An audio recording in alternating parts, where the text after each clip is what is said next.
that you're in the meeting. I'm going to start with myself. My name is Romeo von Herman. I am a member of the steering committee here, and I also work for Green Mountain Transit as my regular day job as the station manager over there at the transit center. And we're going to go left to right, and hopefully everybody will be able to introduce themselves. Are you left-handed? I'm in that club. I am. Likewise.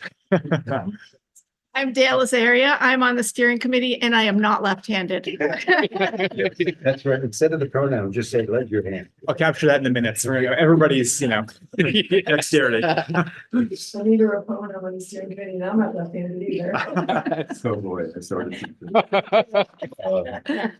I'm Tom Carroll. I live on South Union and I've been in Ward 6 forever. Well, since living here, but now I'm in Ward 8. And actually, I'm a newly elected member of the steering committee.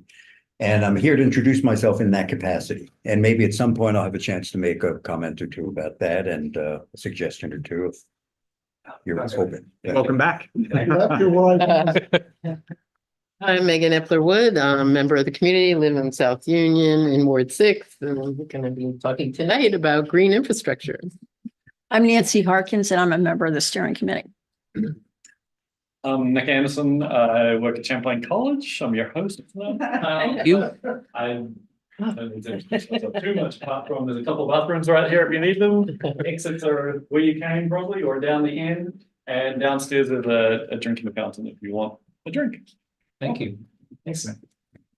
Hi, I'm Eleanor Walker from the city of Burlington, Water Resources Department, and I'm also here to present on our water service line inventory project today. Thank you. Should I hop back? Sure. Keith? I'm Keith Pillsbury. I live on University Terrace, which has been newly recruited. Whoa. Yeah. Can we pass a mic to people? Do we have a mic? So why don't we designate this seat right here? Okay. For anyone in the back that wants to be recorded, or you can sit in that one and use that microphone. Probably don't worry about it. We have a limited number of microphones. So you want me to speak into that?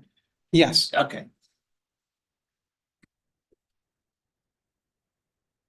I'm Keith Pillsbury. My wife and I have lived on University Terrace for 51 years.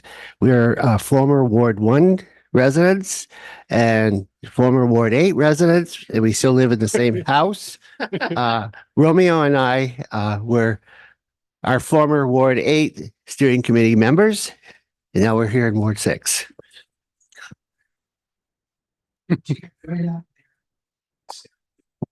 Yeah.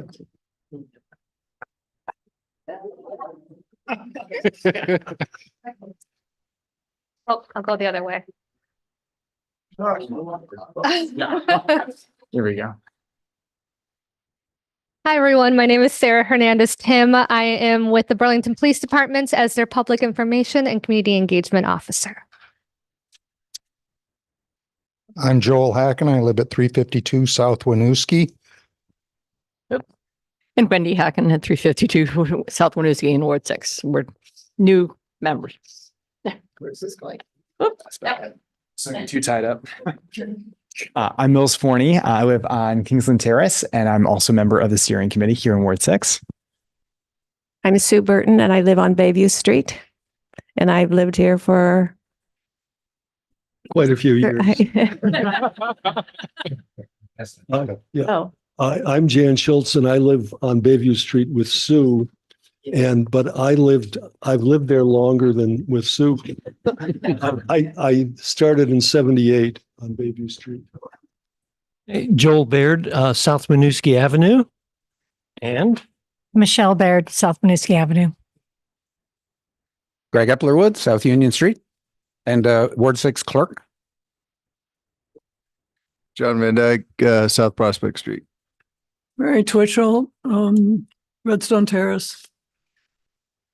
Diana Eberhardt. I live on South Union. I actually now live in Ward 8, but here I am. Thank you so much for the introduction. As I said earlier, there's a paper going around. Please remember to sign in. Anybody sign in yet? Nobody? Everybody signed in already? Okay. Oh, sorry. There we are. Thank you. And we have one more member coming in. We have one here that. Oh, okay. Yep. Go ahead. I'm Diane Gayer. I'm also on Redstone Terrace. Thank you, Diane. And we have one more member over there. Feel free to introduce yourself. Mary Gady. I am no longer in this ward. I've been kicked across the street. Oh, no. Thank you for. A lot of that. We got people coming and going all over the place. We are glad to have everybody. Do we have anybody online? We do. Well, thank you for being here. We have one person online. Yes. Go ahead. Anybody online? Introduce yourself, please.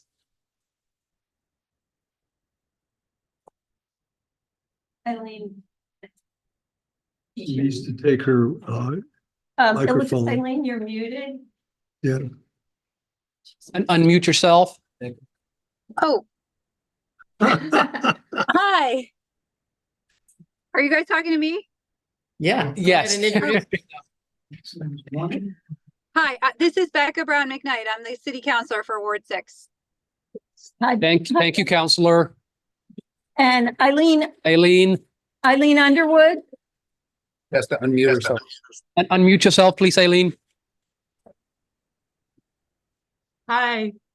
I think I'm unmuted now. Yes. This is Eileen Underwood.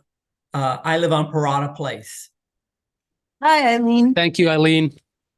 All right. I hope we haven't left anybody behind on the introduction part of this meeting. We're going to move on to the next point. That'll be the public forum. At this time, we do invite any member of the Ward 6 or any other wards that are here with us today to speak. Sure, thank you. You. Yeah, so as I mentioned earlier, I'm a newly elected steering committee member in Ward 8, had been previously a member of Ward 6. And interesting, there's a context for my remarks, which will be very brief. I'm almost done, actually, but because there's so many former Ward 6 members here, not just me, a number of us. We had a meeting recently at which we discussed possibly collaborating or at least kind of comparing notes with the Ward 6 steering committee and community more generally. And so without making any definite proposals, what I'd like to express or indicate is our interest in connecting with Ward 6 and exploring some commonalities that may then lead to some collaborations. But so that's the substance of it. Thanks. Thank you. Any member? Yep, go ahead. Yeah, I have, it's more of a question and a little comment. I was just wondering if anyone else has been bothered by idling local. We get, ambulances and fire trucks, I can understand, but when food trucks are going down at semis that have delivered food to restaurants, dump trucks, flatbed trucks, racing down the road, we've got to slow it down. If we can't, we're going to have to put up speed bumps or something. But I mean, they're going sometimes 50 miles an hour down Winooski. Thank you for mentioning that. Am I allowed to have a second comment? Certainly, go for it. Thank you, Joel. That was a perfect entree because I too notice on South Union, which is two-way, there's at least is almost a quarter-mile stretch without a stop on the South Union. And in the mornings, I see the same thing going, tearing down the street at least 50 miles an hour. Well, the reason, just to the mic, if you don't mind. Just because we have people online, including our city councilor. yeah, the reason South Winooski is supposed to be a no truck drive-through is you have bicyclists going in both directions. It's supposed to be, I would guess, a slow motion road, but that two block stretch from, what is that? I don't even know the two roads. Spruce to, the end. They're flat. I mean, they race to get to that short green light. So I'm wondering if we might want to, I don't know if Becca is going to have anything to say about this, recognizing that she's new to her position and, expecting her to know how to navigate the city when she's only been in office for a month might be asking a lot. But I wonder if we might want to ask somebody from Department of Public Works to join us.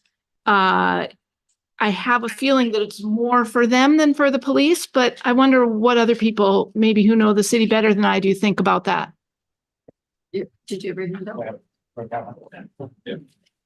that? Last year, I also live on South Union, right by the roundabout. And I reached out to DPW about getting a traffic study or speed bumps or some sort of traffic calming in that area. They indicated that another neighbor had already done the same stretch and reported that. And their next step would be pneumatic tube speed monitors.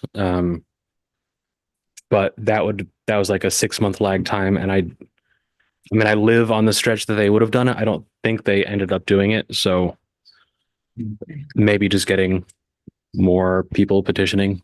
Maybe. Good idea. Yeah, when we first moved here in 2000, the speed limit was 30 and it was cut down to 25, but that didn't help apparently. It helped for a while. Especially near the roundabout, you'd expect they would have done a lot of studies around the roundabout. So I wonder if that would have been related to that, if they would have done some sort of impact for the streets that extend off of it. Well, Becca has her hand up. Oh, Go ahead, Counselor. Hi. So first of all, thank you for allowing me some space to get to know the lay of the land. And second of all, I do think I can at least help facilitate a conversation about this. I think it's a great idea to have somebody from DPW come to the NPA and hear this from you specifically. I have met with that department and learned a lot. And I think they would be open and willing to help. So I'm happy to help facilitate that and make sure that these issues are brought to the top of the priority list. I will say that overall, and something I've already raised with the mayor, is I'm just hearing a lot about really, I'll say traffic safety, but like the lack of traffic safety and safety on the roads. And there's the police are not enforcing traffic violations anymore. So we're just very reduced in that capacity, and it's a problem.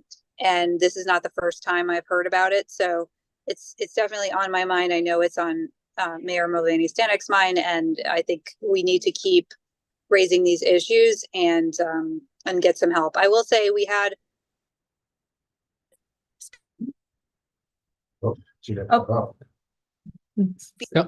I think last fall, I worked with Karen Paul to get those installed, and I can tell you it took almost 2 years of following up. So I just want to temper expectations. We can definitely get stuff on the list, but it does take a lot of time, which is unfortunate. But they do work through the problems that are raised to them. So I think that's it for now. Thank you, Counselor. excuse me, I just want to mention, we had somebody from DPW. I want to say, was the end of last year or in the fall, talking about metrics, and they do have to do periodic studies, or at least around the roundabout, because of that new construction. So we should be due to be getting an update on that anyway. Could I add something? Just say just a comment. I think the issue has become more complex with the variety of vehicles that are on the road now, many of which are unlicensed, so there are all kinds of bikes and scooters and motorcycles. And when I hear them and see them whizzing by, I always take a look. Sometimes they do the bike lane if that's more convenient. Sometimes they're on the road if that's more convenient. And I kind of went back and forth with Karen Paul about this at one point. And, there are other priorities in the city besides, the nuisance of this. But on the other hand, there's a safety issue. And I think it's vehicles more generally that are maybe exceeding some propriety in terms of safe driving. So when you or whoever brings this up with DPW, might be a good idea to raise that as well, I think. So thank you. We're going to move on to the next point. Yeah, I was. I'm sorry, go ahead. I was just going to add that I don't know that doing the metrics right now until some of the construction's finished is going to be helpful, because of course we have 3 roads and then where those roads land also under construction. So it's really hard to measure what the real impact of the roundabout is. Thank you. Any additional comments? Yes, Keith. This is another DPW issue. I was on the phone with them this morning. Many cars on our street, it's a short street, were towed last night, and it's $175 for these people to get their car back. And when I woke up to look at how well our streets were going to look, they weren't swept. This cleaner evidently came through and didn't do a job, or they didn't come through at all. There's no evidence that. So I just thought that people who are going to leave their cars in the street and get them towed and pay a big price, and then we get no result of that, that's not a very good way the city should be working. That's my opinion. Steve, just put it right on her piece of paper. And you might want to do the same thing down there on this side of the table. Thank you so much, Keith. Any additional comments? Seeing none, we're going to move. Sorry, Nancy, go ahead. one thing. I just wanted to remind everybody that Saturday is Green Up Day, Vermont Green Up Day. And you can find out more information about it on the CEDO website. It's a statewide event. It's not just on Saturday, but in Burlington, it's Saturday. And you can pick up bags at Miller Recreation or clean up in the city. There's Miller Recreation. It's across from DPW. It's that next to the GE parking lots. It's by behind. Okay. Thank you. Thank you, Nancy. Any additional comments before we move on? Seeing none, we're going to move on to the next subject matter, which is the regularly scheduled update from our city councilor, Becca McKnight-Brown. Councilor, take it away. Thank you. Nice to see everyone. Sorry I can't be there in person today, but I have a few brief updates for you. Let me find my notes. It's always fun to do this on the phone. So back to the issue of traffic safety. I just wanted to let you know that there is a new citizen commission with 2 city councilors on it that is working on updating the name is escaping me right now, but I think it's either Plan BTV or Bike BTV. It's the plan that leads to all of the safe walking and biking lanes in the city. And so I am a part of that committee. So just definitely absorbing what you've all said here and thinking about the ways that we can make it safer to walk and bike around the city. The other big topic I wanted to bring to your attention is that it is the season when citizens can apply for roles on our city boards and commissions. So, you might recall all the discussion about the neighborhood code. The Planning Commission has 3 or 4 vacancies. That's the commission that did that whole zoning change. The Library Commission, the Airport Commission, and many more. I think there are about 12 commissions that have openings. You can go to the city's website to see those openings. I would love folks in this room to apply and share your skills with the city. It's really important that we have that participation, and particularly if there are issues, like folks are mentioning that you're passionate about, it's an amazing opportunity to get your voice heard and really have your ideas shape the outcome for the city. And then what else did I want to mention? So I was going to just share that the 2 big themes that have come up in all my committee meetings and just emails from residents and just other conversation I'm having. The first one was the traffic safety issue that we already mentioned. The second one is graffiti around the city. I think we talked about this a little bit at the last NPA meeting, but this has come up in every one of my committee meetings.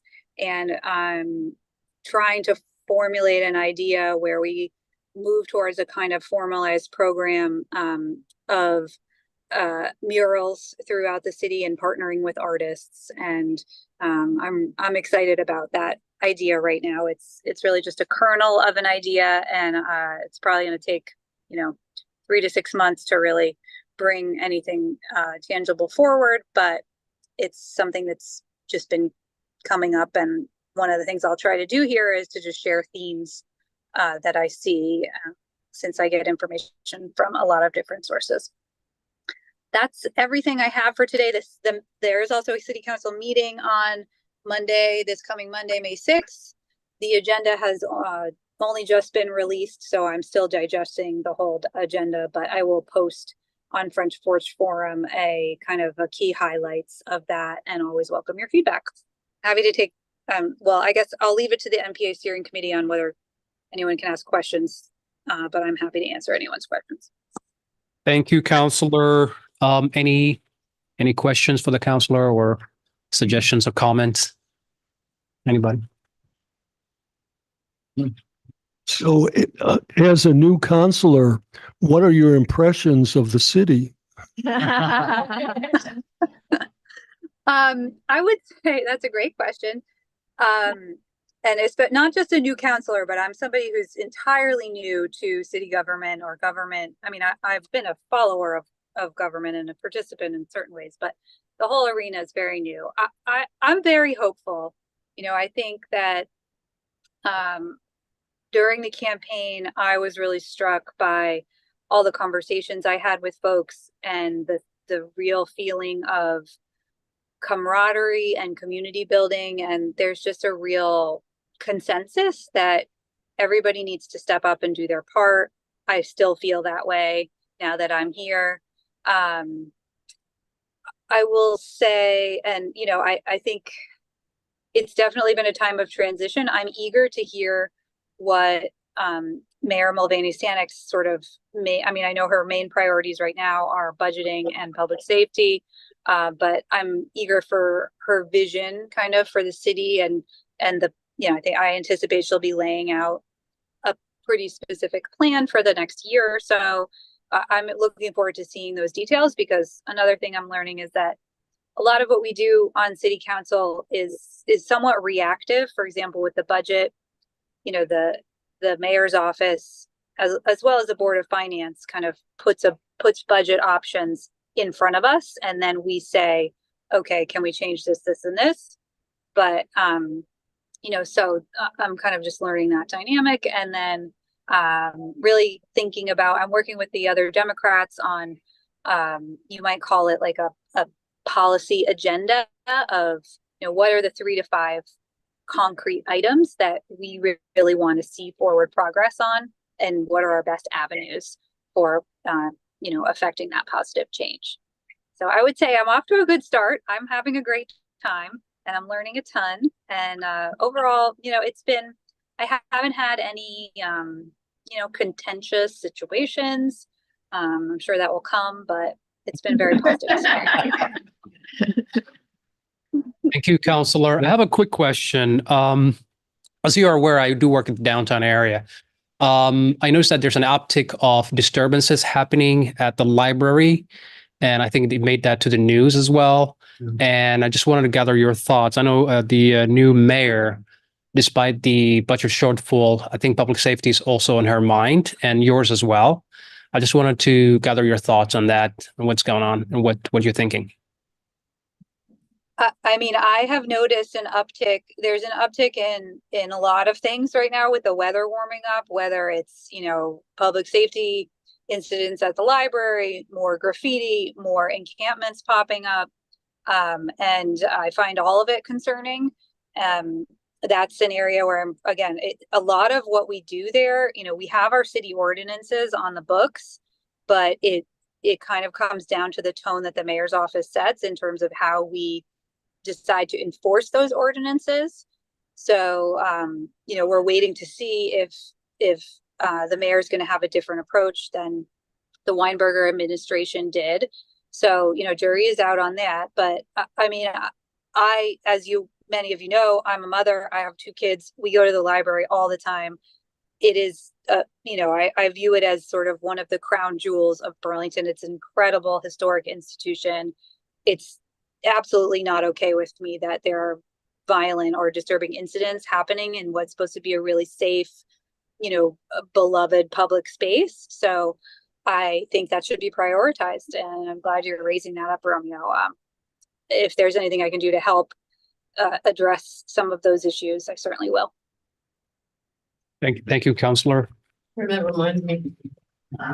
Speaking of public safety, yeah, I don't know. There's been a couple of posts, but there was one particularly shocking one just yesterday of a house break-in on South Union that Yes, that was terrible. yeah, the individual, Steve Butcher, has been pretty actively concerned, I know, about police presence, but overall, it was just a scary incident, I'd say. And then our truck was nearly hot wired and stolen. So I don't expect instant solutions, but I'm just wondering, in terms of that kind of crime, what's is it? My explanation, if I'm right or wrong, I don't know, is that the drug economy is getting bigger and bigger here because these are professionals. In both cases, these aren't homeless people, I don't think. So what's your impression of what we're facing this summer? I don't think I can answer that properly at this stage. Megan, I'm definitely seeing those same issues and also concerned about them. That's something I'm really curious about. We have our police force. If anyone has seen the numbers, we're trying to grow it as best we can, but it's going to take time. So to me, I'm asking a lot of questions about prioritization of the officers that we do have, right? How can we be more innovative in how officers are deployed so that maybe there's some new combination that we could see around town? I was really glad to see that there were at least officers available to come to the person's home that got broken into. Sorry if I'm at an event, there's music playing in the back. There's dancing happening. Sorry if it's loud. But yeah, so I've reached out to the mayor about that and just said, hey, what is the plan? We need to do a better job with these police resources. As far as I know, she told me that she's going to be convening a community-led group where folks can participate and share their concerns and ideas. And then we will move it to the Public Safety Committee to make some formal recommendations. I'm hoping there's, just saying that process out loud, I can tell it's going to be months before that comes to light. So I'm hopeful that there's something we can do in the meantime, because it is very scary. I will say, I just remind everyone to report all these issues. Certainly if it's an emergency, call 911 or call the police, but I encourage everybody to use See Click Fix. I've noticed there's a little bit of a hesitancy to kind of, you don't want to rat out your neighbors or whatever. People are a little uncomfortable using it. Every city department that I have met with loves it when we use See Click Fix. It's helpful for them to prioritize issues. They can get a grasp on what the hot spots are. So, I think as citizens, that's something we can do in the meantime for kind of those lower level safety issues. But yeah, I will certainly keep you posted. It's really top of mind, and I'm trying my best to get answers. So. Thank you, Counsel. Go ahead. This is Greg Eplerwood again. Yeah, I did report the daytime attempted break-in of my truck on the street, and I did file a police report. And I think that's when something like what happened to me or Steve Butcher, something that happens to me where it doesn't necessitate a call, police coming to the scene.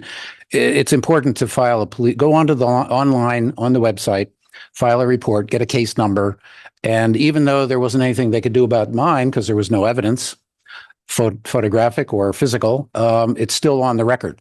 What time it was, a description of the person, that kind of thing. So, yeah, See Click Fix is great, but also too get it on the logbooks, the police logbook. Thank you for that. You go ahead, Keith. Can I change the subject? Can I go to housing basically? Okay, have we covered public safety? I mean, as part of the comment, you can. Okay, that's what I mean. Becca, I haven't heard anything about the negotiations with UVM on their MOU about housing more students on campus. And with the recent neighborhood zoning laws, our streets went to R2. I'm feeling that some streets are very vulnerable to much more additional housing that will be for students. And do you know anything about that? I have not heard anything about MOU negotiations yet. Again, definitely will keep my ear out for that. And I'm with you, Keith. I'm very concerned about that as well. I also think that we need to include something, talk back to traffic safety again. I want to see an MOU that accounts for all the cars that college students bring onto our city streets and has, some thinking around how we can either make it safer or deal with parking. So that's on my mind as well as the housing issue. I imagine, we're 1 month into the new administration. I think it'll be another couple months before the MOU comes in, but that is very high priority for me. Thank you, Counselor. We're going to move on to the next subject.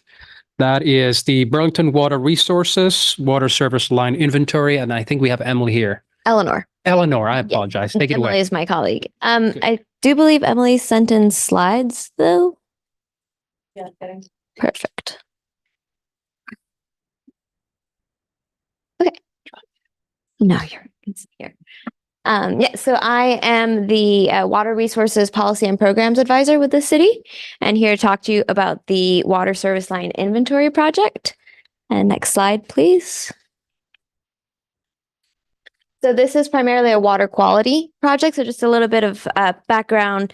And it is around sort of a scary topic like lead exposure in drinking water. But so before I start off with anything, there is no lead in the water. It's just around federal laws regarding lead exposure. So just a little bit of background sort of nationally. Awareness around sort of the health impact of lead in the water is really started to rise around the 1980s. And so in 1986, the Safe Drinking Water Act, which is a federal law that regulates our drinking water, was amended to ban lead pipes in our drinking water systems. However, that law did not sort of require utilities to go back and retroactively remove the lead from their pipes. And in 1991, the EPA, so that's the Environmental Protection Agency, established the lead and copper rule to reduce lead and copper exposure in drinking water. This is primarily the law that requires this project.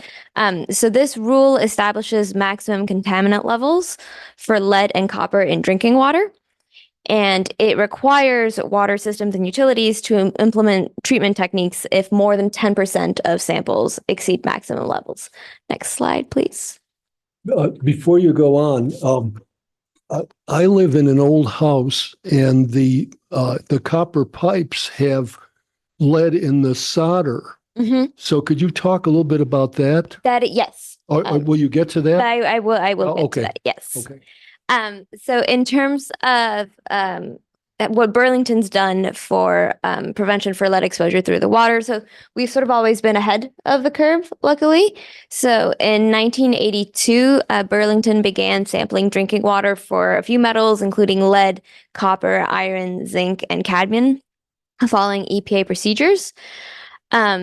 It's good to know that, so Lake Champlain, which is where we get our water from, is naturally corrosive to internal plumbing because it's considered soft water, so it has a neutral pH and low amount of dissolved minerals. And so what that means is the water, if you don't add anything to it, can sort of leach the metals from the pipes. So back in 1992, we sampled, I think they sampled, I say we, I was not born. They sampled around 30 or so sites, and 6 of those had elevated lead levels when immediately sampled at the tap. And when I say immediately, that means that there are different, like the sampling methods, you turn on the tap. And so sampling immediately would be sampling the water right then and there. And then you can sample the water like 5 minutes after it's been running, etc. So 6 of those sites had elevated lead levels. And so in 1984, they started using sodium hydroxide to prevent corrosion. And in 1990, they upgraded to zinc orthophosphate to prevent corrosion. And so what that does is it sort of coats the pipes in our water system so that even if there were to be lead like in the pipes, it wouldn't go into the water. And so it's good and to know and really want to highlight here is we have been in compliance with like lead, copper, all of those since 1990 with all of the maximum levels. And we do sample lead and copper levels every 3 years in about 30 or so high priority locations, primarily those older homes that are more likely to have lead pipes. And the reason that I'm here specifically is in 2021, there was a lead and copper rule revision. So sort of, following national discourse on clean drinking water, following crises like Flint, Michigan, people really started caring more and more about lead in the water. So in this revised rule, the goal is to remove the significant sources of lead in our utilities. So although the Safe Drinking Water Act didn't require utilities to go back and remove any lead piping, now that is the goal of this rule revision. So what that means, the first part is that all water utilities must submit comprehensive water service line inventories by October 16th of this year. And utilities must identify lead and galvanized requiring replacement service lines. And we also have to create a plan to remove lead and galvanized requiring replacement lines by October. So in Burlington, we have no records of evidence of active lead service line anywhere in the city today. We've gone through our reports. Annual reports from 1929 to 1937 did list lead as one of the materials used in the water distribution system, but it's no longer mentioned in any annual reports starting in 1938. So we are pretty, I can't say certain because we have not gone and looked at every pipe, but we're pretty sure that there's really not a high likelihood of there being lead lines in the city. But we still have to submit this inventory because it is required by law. So what that means for us is, so there are about 11,000 total service lines. And so around 7,000 of them that we've reviewed and sort of identified the materials from.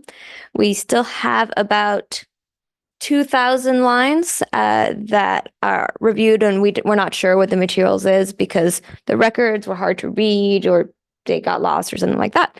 And there's around 1,700 unreviewed service lines that are currently unknown.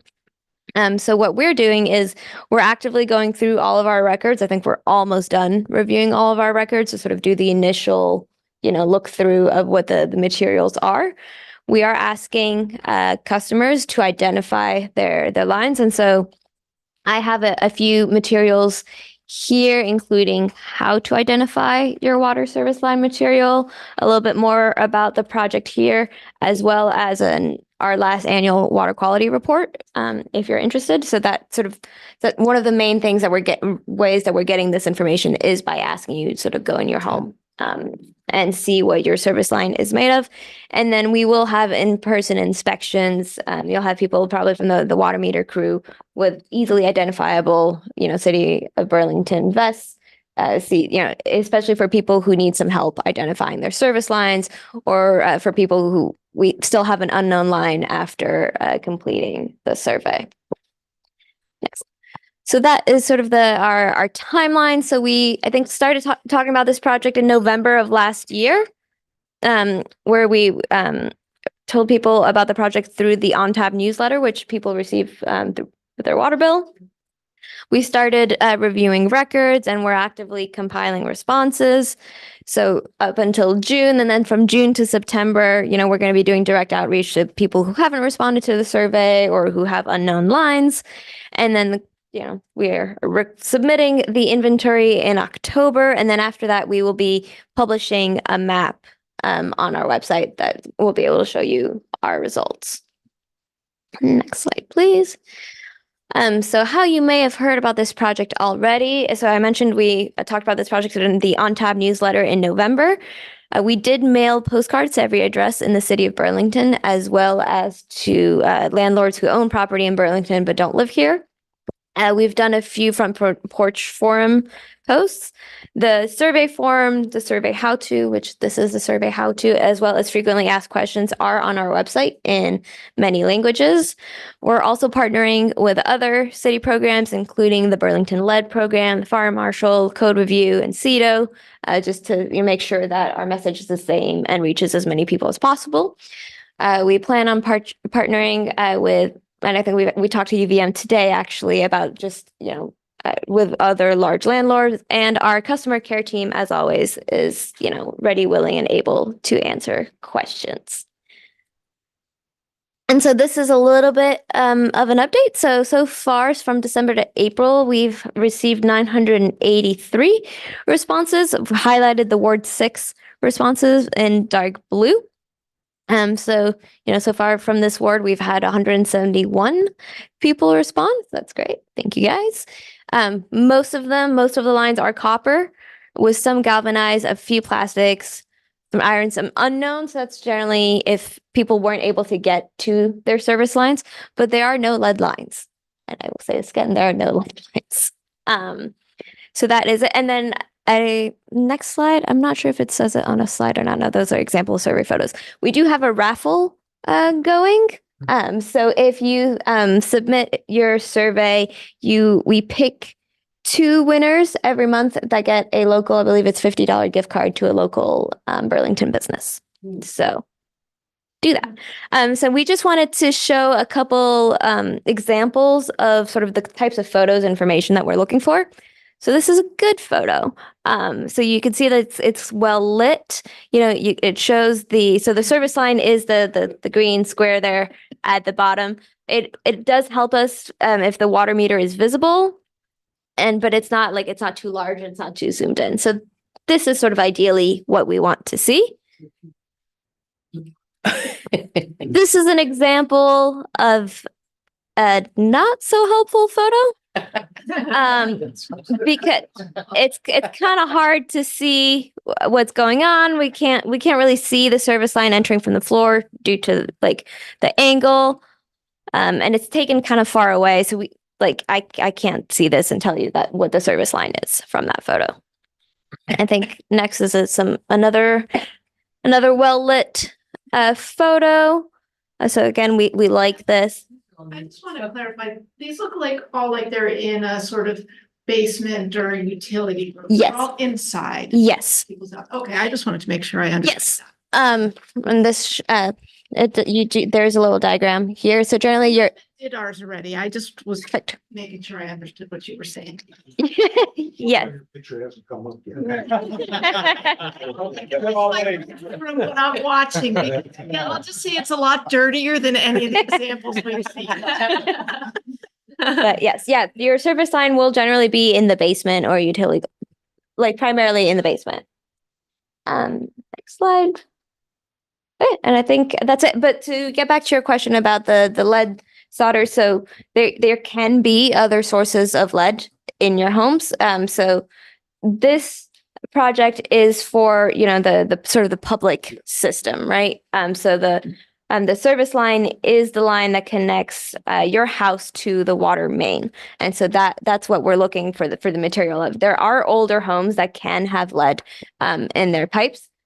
It's extremely rare now, and because I think it was in the 1930s that they stopped doing that.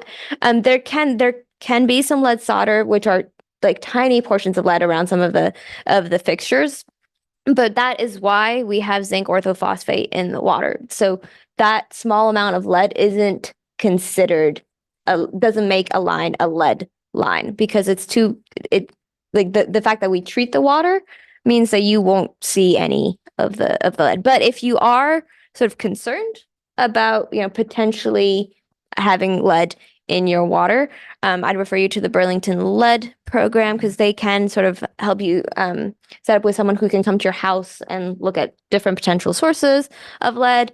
The state of Vermont also can help you sort of sample water from your tap, if that is a concern.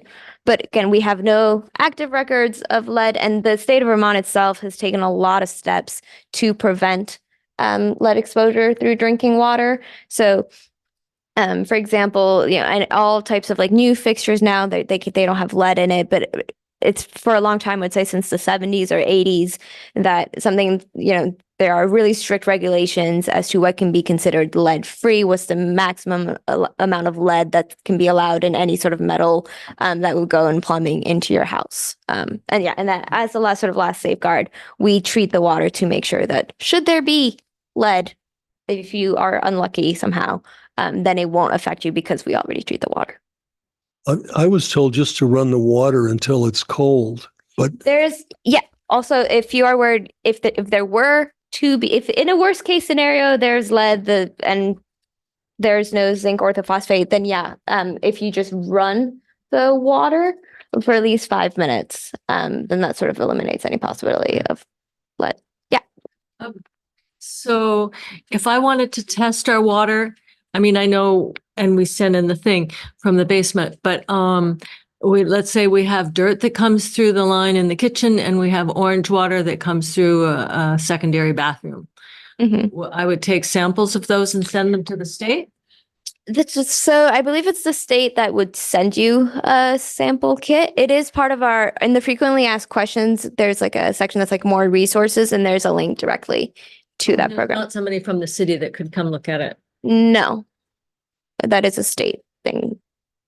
I've tested the water in our house before, and there's actually, I think the central lab for the Vermont State Public Health Laboratory is actually in Colchester, right next to the Costco. So it's really easy to go there and just, you call them on the phone, you tell them what kind of study you want to do, and they'll give you a number of bottles, and you can just do your own test at home. And it's really simple. I did that too. Yeah. I have a question or a comment. So I noticed in your graph about thank you. Different wards. I'm pretty sure that we have galvanized piping coming in. And I think the reason we have that is because we live in a small condo association with sprinkler system. And so it is galvanized. And you mentioned something earlier about galvanized requiring. Yeah, curious about that. Yeah, a galvanized requiring replacement. Those are identified as requiring replacements, not for really any health reasons. Galvanized lines, they're just going to get a little clogged up over time, which will affect your water pressure, is primarily why they're identified as galvanized requiring replacement. The other way that we would identify a galvanized line that needed to be replaced would be if you had a galvanized line downstream, so after a lead line. Like if there was a galvanized line at any point in the past, even if it wasn't currently, if that like previous line had been a lead line, then we would identify that galvanized line as requiring replacement. Those are the two. So that could be addressed if there's a visit, right? When people come around.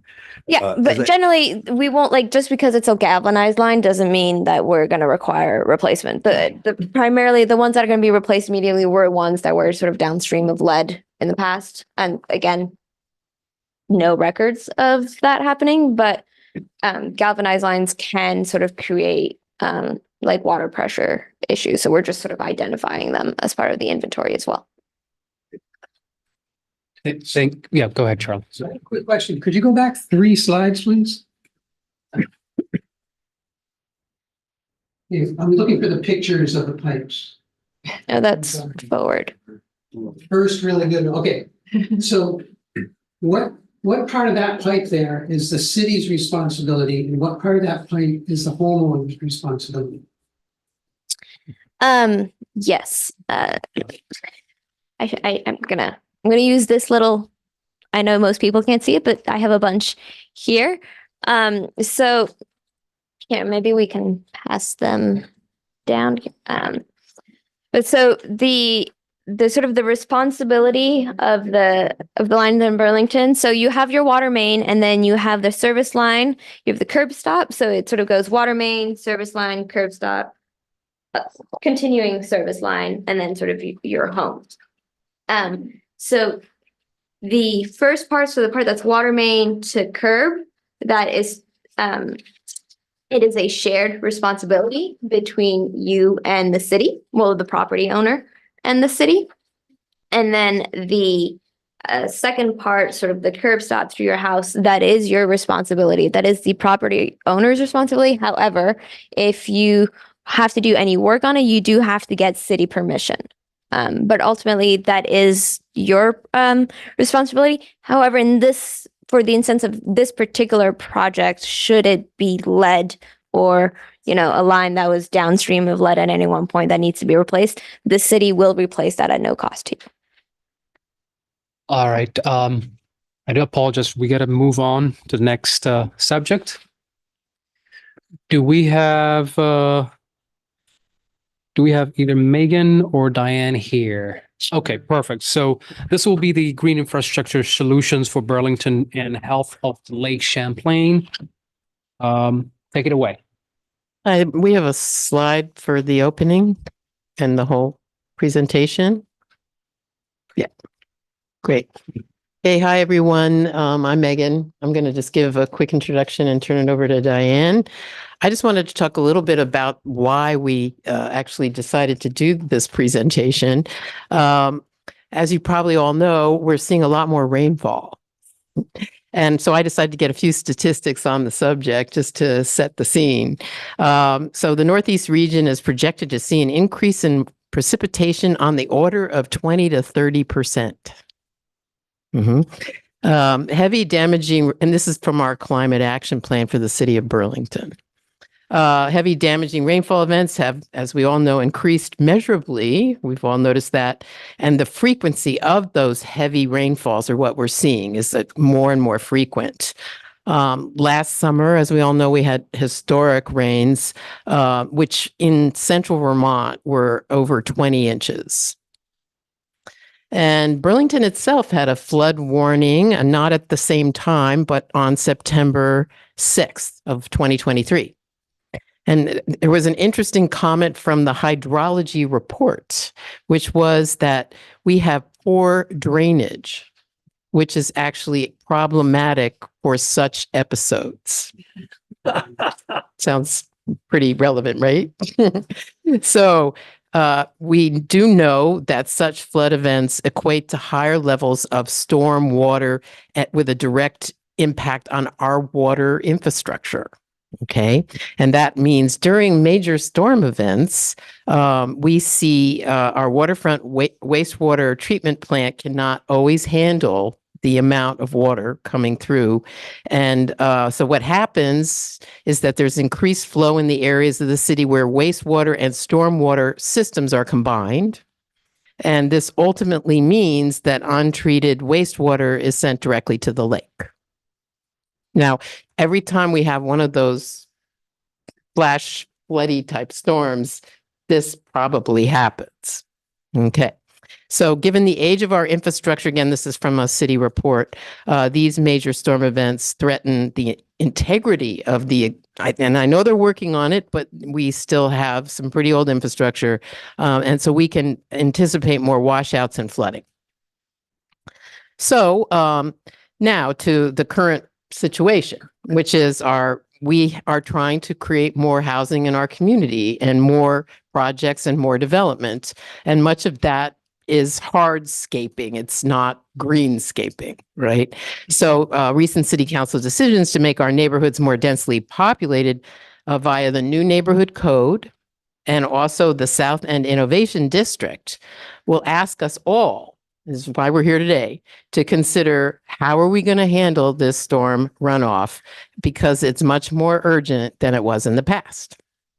So Diane's going to speak to this directly, but we are speaking today to you about green infrastructure for this reason, because we believe it's vital for us to restore or protect the green spaces we have.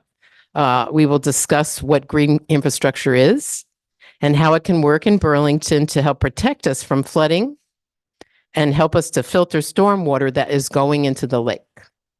And we would like to discuss how to get more in green infrastructure for the city in our wards and include in the thinking process the upcoming South End Innovation District, which is in our South End, and also how this new neighborhood code could potentially impact all of us and our lake. And so Diane is going to talk about some of the best guidance and how we might approach this. You want this one? So, No, here, take it. No. Are you all right? Okay. I can just leave it there. Yeah, because I was trying to think. So we can't do it all in one session. This is just sort of the opening of the conversation. And we also didn't know how many people know what green infrastructure is versus how many people don't, if you've already implemented things in your own backyards or not. And the city's already been doing some examples. So I have 3 examples that you'll see some images of. But the next slide, please. To start with, we sort of need to know where we are, and we're in a sub-watershed of Lake Champlain. Lake Champlain is a huge watershed that goes all the way to North Hyde Park, and of course it goes up to Canada and New York State, but just us in our Ward 6 and 5. So if you look at the purple zone, which is called Watershed 1.1, and it is where you can see South Willard, it goes up to South Prospect, goes down to the waterfront at just off the map there where I clipped it. And all of this is on the city website. So if you want to go into further depth, go to the city website. And if you really want to know more about stormwater, we can have somebody from the city come. This is just sort of to set the stage of where we live. That purple area is a combined sewer and stormwater. So as Megan explained, when there's overflow events, or when there are events, it overflows from the main plant. Then if we go to the lime green, that is Anglesby. So all of the golf course, the south end of UVM, it starts, at the south end of UVM, goes through the golf course. There's that little, that little green or blue line is the stream of Anglesby cutting down and around and all the way to the lake. And that is our most impaired section. And it's all part of the South End. It picks up all the rest of us, our neighborhoods, and channels it through that ravine, landing at the lake. The other, from the south end of UVM campus, the other brook, which is not in Burlington, it's mostly in South Burlington, but Potash Brook is the other major impaired stream, and that comes out at Queen City Park. So if you think of Red Rocks and Oak Ledge as part of the waterfront that moves towards downtown Burlington, those 2 major streams are impacting our water quality. And those are, in fact, the city has hired Stone Environmental. Thanks. To start looking at Anglesby and to slow down the runoff and to reckon with what some of those conditions are. Then the blue area, which I would say mostly Callahan Park, that's mostly Ward 5. That also discharges to Lake Champlain. Part of it is piped. And I used to think that part of that piping went to the main plant. But when I looked at this current map, it doesn't talk about it going to the main sewage treatment plant. It actually discharges, it says via a pipe, MS4 is a pipe, into the barge canal zone. And number 4 up there is the barge canal zone. And that also takes up all of the hill, all of the land overflow, and then discharges through the barge canal straight into the lake. So what we do in all of our individual neighborhoods, what we do in our streets, what we do in our parks, all filters through to the lake one way or the other. All right, next slide. So then jumping to, Megan brought up the South End Innovation District. You can see that's the zone that's highlighted in yellow from Pine Street around part of the barge canal, across, including the new hula. It looks as the old hula right there, but that yellow dotted line includes hula, and then comes down what I call the GE parking lots all the way to Sears Lane. So that's the designated South End Innovation District. And when that was designated, the city is aware that there's a lot of stormwater infrastructure need in that zone as it flows across there. And even though, according to the CEDO website, there is a conscious effort towards green stormwater infrastructure, there's also knowledge that it's going to also have to be engineered, and there's several different ways for them to engineer that when the projects start to come into place. So this is by way also of sort of talking about where we are in the scheme of things. Next. The city also references the EPA guidelines with these different interventions. Sorry, best. All right, I call them interventions. That's right, best management practice. And they can occur at different scales, 3 different scales. They reference 3 different scales, like individual, neighborhood, and citywide or regional. Downspout disconnection, that's disconnecting your downspout, but you also have to be careful that you don't flood your basement at the same time. So often you might want to combine it with rainwater harvesting, like a barrel, or rain gardens. Planter boxes can be also places to uptake and slow down water.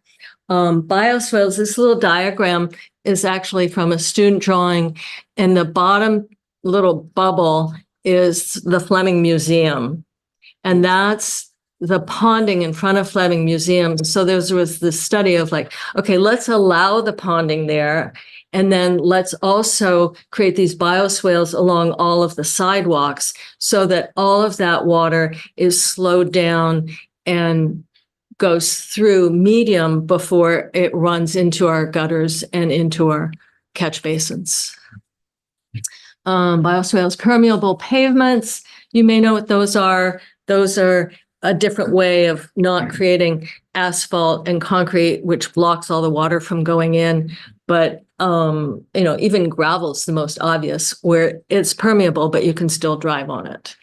And there's other things that are either approved within the city or not approved within the city.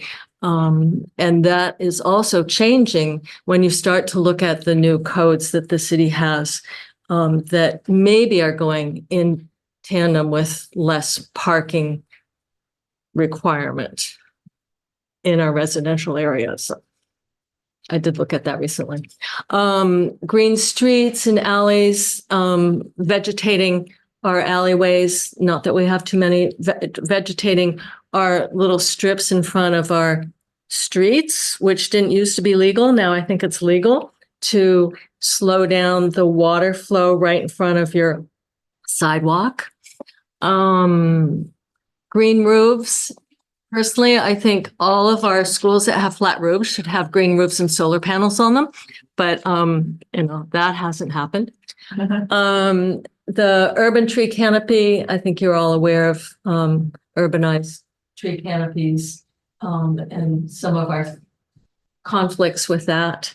And land conservation is probably at the biggest scale of putting in interventions, managing the system. So here's an example of a rain garden and stormwater retention at UVM between some dorms, where they took an existing stream and remediated the whole stream bed and then planted all the way along it, adding some rockery that also then became people space, and trees that were chosen so that they can have wet feet, dry feet, because not all trees like that change that happens when you have water collection that also sometimes evaporates and dries out.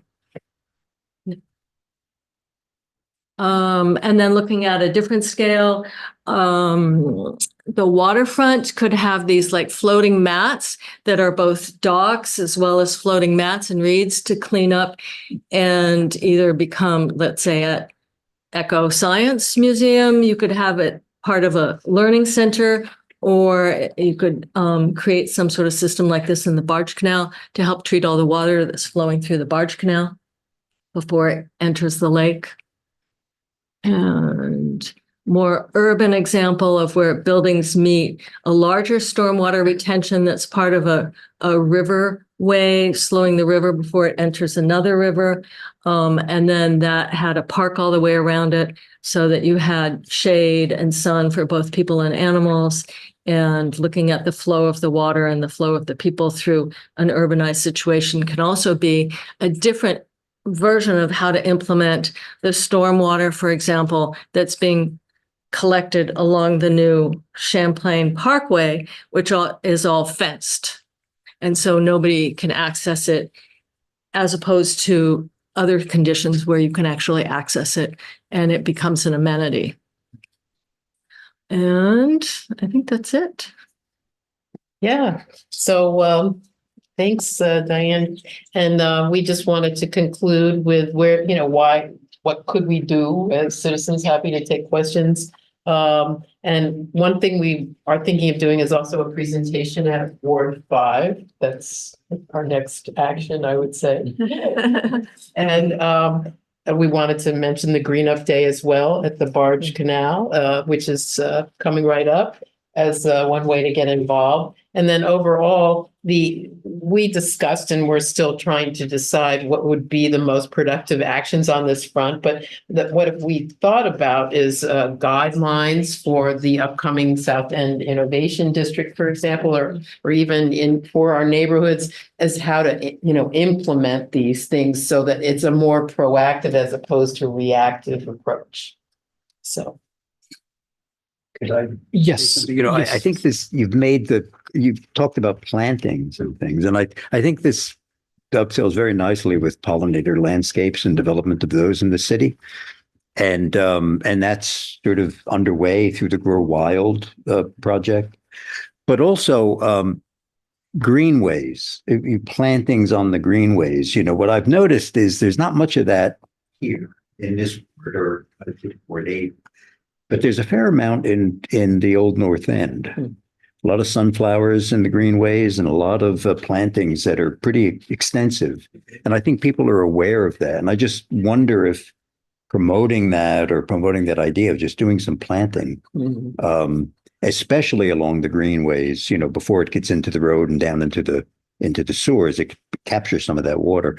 The other thing we're thinking about doing is in this small condo association is first of all establishing some no-mow zones and then planting some ground cover or some native plants with root systems. Grass doesn't really have a good root system. It's very shallow. So putting some asters or some native plants in, things like that are things that everybody can do, like really quickly and really efficiently and cheaply, I think. That could begin to make a difference collectively, especially if it goes collectively. So anyway, I have a comment, and it sort of relates to the NPA business approving the NPA funds for refreshments and related expenses.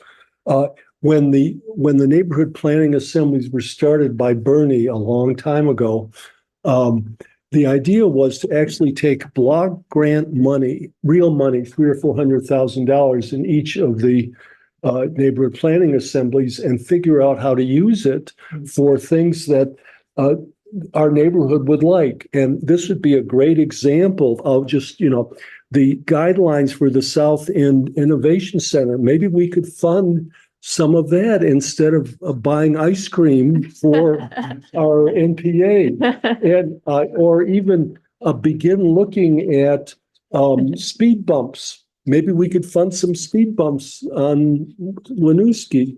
Anyway, this relates to that agenda item, but I'm just trying to say, as a democracy, it'd be nice to have local people actually get involved in real issues. Well, just one thing, and I'm very pro all of the stormwater. One thing that would be, I think that would help is, so the city has the Blue BTV program, which are rebates for homeowners looking to implement exactly these practices. I don't know off the top of my head exactly how much the rebate is, but they are rebates for things like downspout disconnections, rain gardens, permeable pavers, etc. Retroactive, however. They are not retroactive, no. Done something. You're out of luck. That is correct. Yes. Yeah, well, we have a rain garden. We didn't know that actually. So, Yeah. who funds it? The city does. Oh, the city. You know, if I could add, there's a program at UVM called Blue at Yeah, UVM.edu.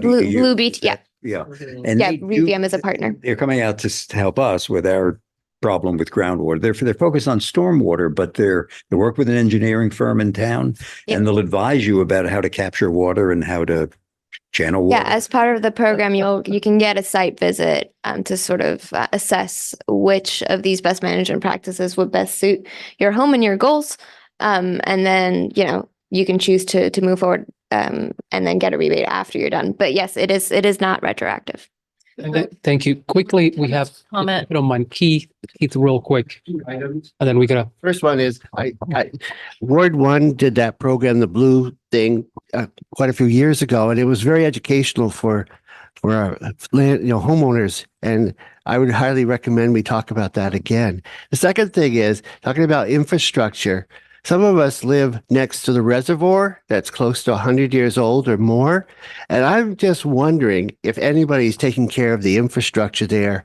When you talked about more rain coming in, I wonder what the underside or the side of that, I wonder how solid they are. It's been there. We've been in our house 50 years, and that's always been there.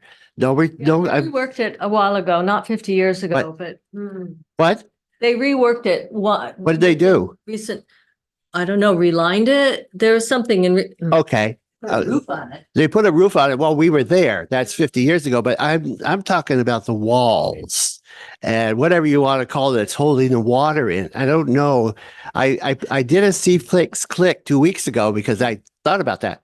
And I don't know, nobody's I don't know what their plan is, if they do anything to secure those walls, because that will impact, you talk about impact on the lake, that'll have impact on all the homeowners around there. okay, so I just wanted to respond to, that the trying to do something in the South End Innovation District is probably beyond our NPA capabilities. Yeah. But maybe doing something with Ward 5 on Callahan Park, where there's a couple little rain gardens that aren't really maintained, but all of Callahan Park is a huge part of the volume. And that might be way more interesting. Yeah. Okay. Okay. And So can I just say one last thing too? And then is that, we really appreciate your input. I think that it is a good example of how the whole community can be involved. And it sounds to me too, what I take from this is that we need more resources that are clear in one place and possibly some funding in order to make that, available to other people. right. And yes, you can. And I don't want to, because we have Bruce as well here. I don't want to cut. A lot of those resources have been available for the last 10, 20 years. And so I would caution against trying to reinvent the wheel here. The Lake Champlain Basin Program has sites. The Lake Champlain Committee has incredible resources. So I applaud what we hope to do. And I would encourage anyone in a heavy rainstorm to go outside with an umbrella and just see where your water goes. Anyway, sorry. I do have to go, but in terms of bringing someone from the city to speak, my colleague who is the stormwater program manager is unfortunately leaving tomorrow, but I am taking over sort of his responsibilities in the interim, and I would be happy to come back and do a more in-depth talk around stormwater runoff and where does it go and et cetera. Yeah, we just didn't know where to start. Absolutely, yeah. Thank you, Eleanor. Appreciate it. All right, folks, we got to move on. Thank you, Eleanor. And I just want to put out there that we can still keep the ice cream part of it. Hopefully. Well, I might not vote through that. So at least we have one name. Well, there's vegan ice cream. But do we have James Patrick here at all? James Patrick? Okay. All right. So we're going to move on to Commissioner Wilson here, who was going to be speaking to the graffiti removal project. Commissioner, take it away. The hot minute, so I'll take this one.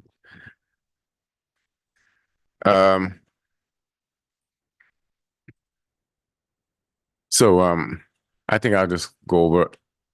Hey, Charlie. I think it's about to fall off. But that's all good. Charlie know me, I'll break everything.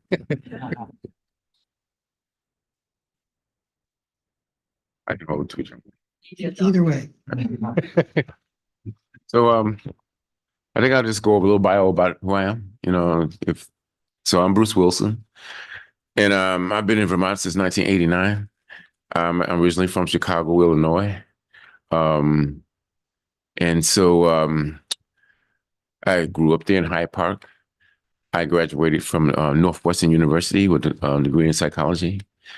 And so coming to Vermont, my folks used to bring me up here when I was a kid. So that's why I love it here. And my uncles had built summer homes in the suburbs of Illinois, Kankakee and Moose, Illinois. They built all these homes, and I guess my folks were like, "Yeah, we're going to Vermont." You know what I mean? We're gonna bring sure, and experience what's going on here. So I love the lakes and the mountains, and I like the skyscrapers too. So my daughter's in Chicago. She's a lawyer there for Marriott, and so I go back. Before COVID, I was going back every other month because I'm also a real estate investor, and I'm also, my family and alumni. I like to visit them. And so here I'm in Vermont. I'm basically, anybody know I'm a youth service. Still am a youth service provider. I open up all the youth centers in every mall, large chill out centers, living rooms, every mall. It was youth centers in every large mall, and I'm the one who opened up free for youth and families to enjoy themselves and charge nobody anything. And our last one was in Burlington Mall, over 8,000 square feet. We have an art gallery in the university. So now it switched over to Art So Wonderful. Art So Wonderful is a art and music program. It's ARTS, artssowonderful.com. ARTSSowonderful.com. And it was created in 2003. And so what it was, everybody was like, wanted to do art and music. And so we were fortunate to work with the Flynn and work with our neighborhood projects and events. And we've done over 700 events in the state, around the state, to help youth and families or individuals put on shows or record in our studios we had open at the time to help them with their goals and aspirations and help them to get on a platform that normally they might not perform at. And we performed first night, Kids Day, you name it, a lot of good, nice venues. I'm not a musician or artist, so I'm not. I can't take. I can't say that I'm been a part of any of that, but no more than I'm the founder of all these programs. Are So Wonderful and United College Club and Get Fit Vermont and Service Rent Incorporated is our arts organization, which I'm the executive director.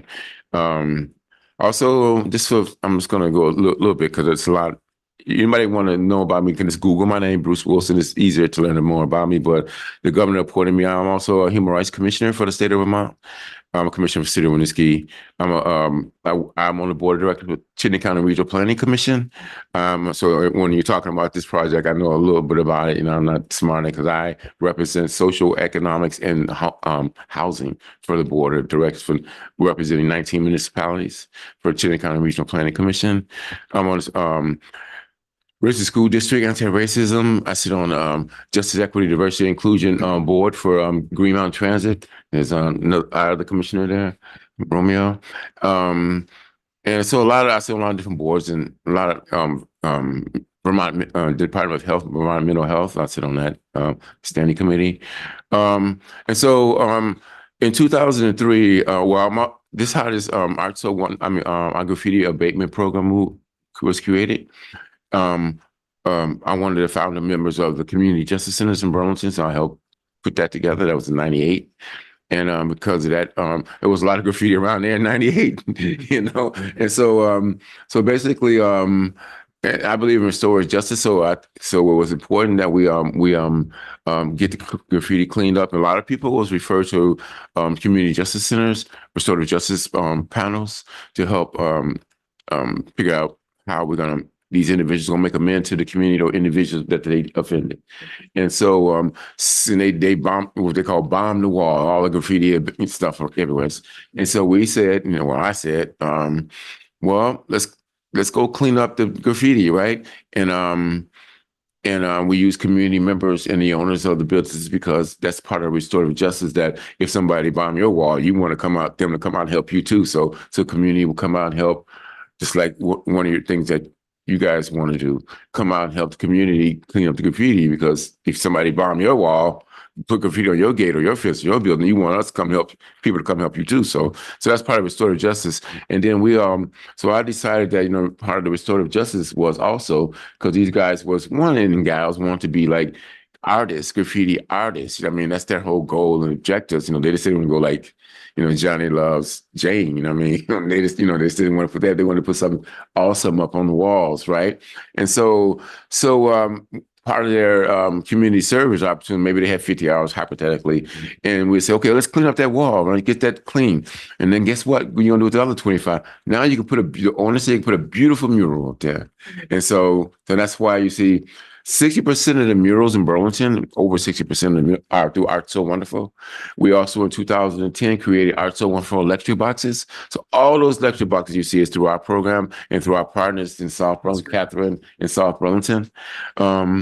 And so they're beautiful. I love to see that. Now, through our program, Catherine, they decided to put in South Burlington, which we love those boxes. Every time I look around, it's a different one. And I say, wow, look at that. Look at the peacock. Look at the landscape. Look at Champ jumping out the water, whatever. So nice, right? But through how it's created, we don't put murals over areas that's not, don't have graffiti over them, unless an owner, somebody wants to do. Because in my studies in 2001, if you put murals over graffiti, it's like a code of ethics. They honor the graffiti vandals or whatever. They honor it and they don't bomb the wall, and until they get really old and they'll start putting graffiti over it. And so and also it's the restorative justice part of that too piece is that many artists, like if you go behind Handy Service Center, you see those all in the parking lot, you see all those cool. Those are our first location. And it was individuals referred to us through the course of restorative justice, rapid intervention, alternative justice through the Burlington Police Department. A lot of those individuals, one year came with me, he said, Bruce, we want to start putting art on canvas, right? Makes sense to me, instead of just spraying on the wall. So they started putting art on canvas. Every year we have since 2007, we have our art show at the Marriott on the waterfront or the Vermont Hotel. Yeah, is that Hotel Vermont? Hotel Vermont. Yeah, Vermont. It'll kill me. Joe Gardner killed me. Yeah, Hotel Vermont.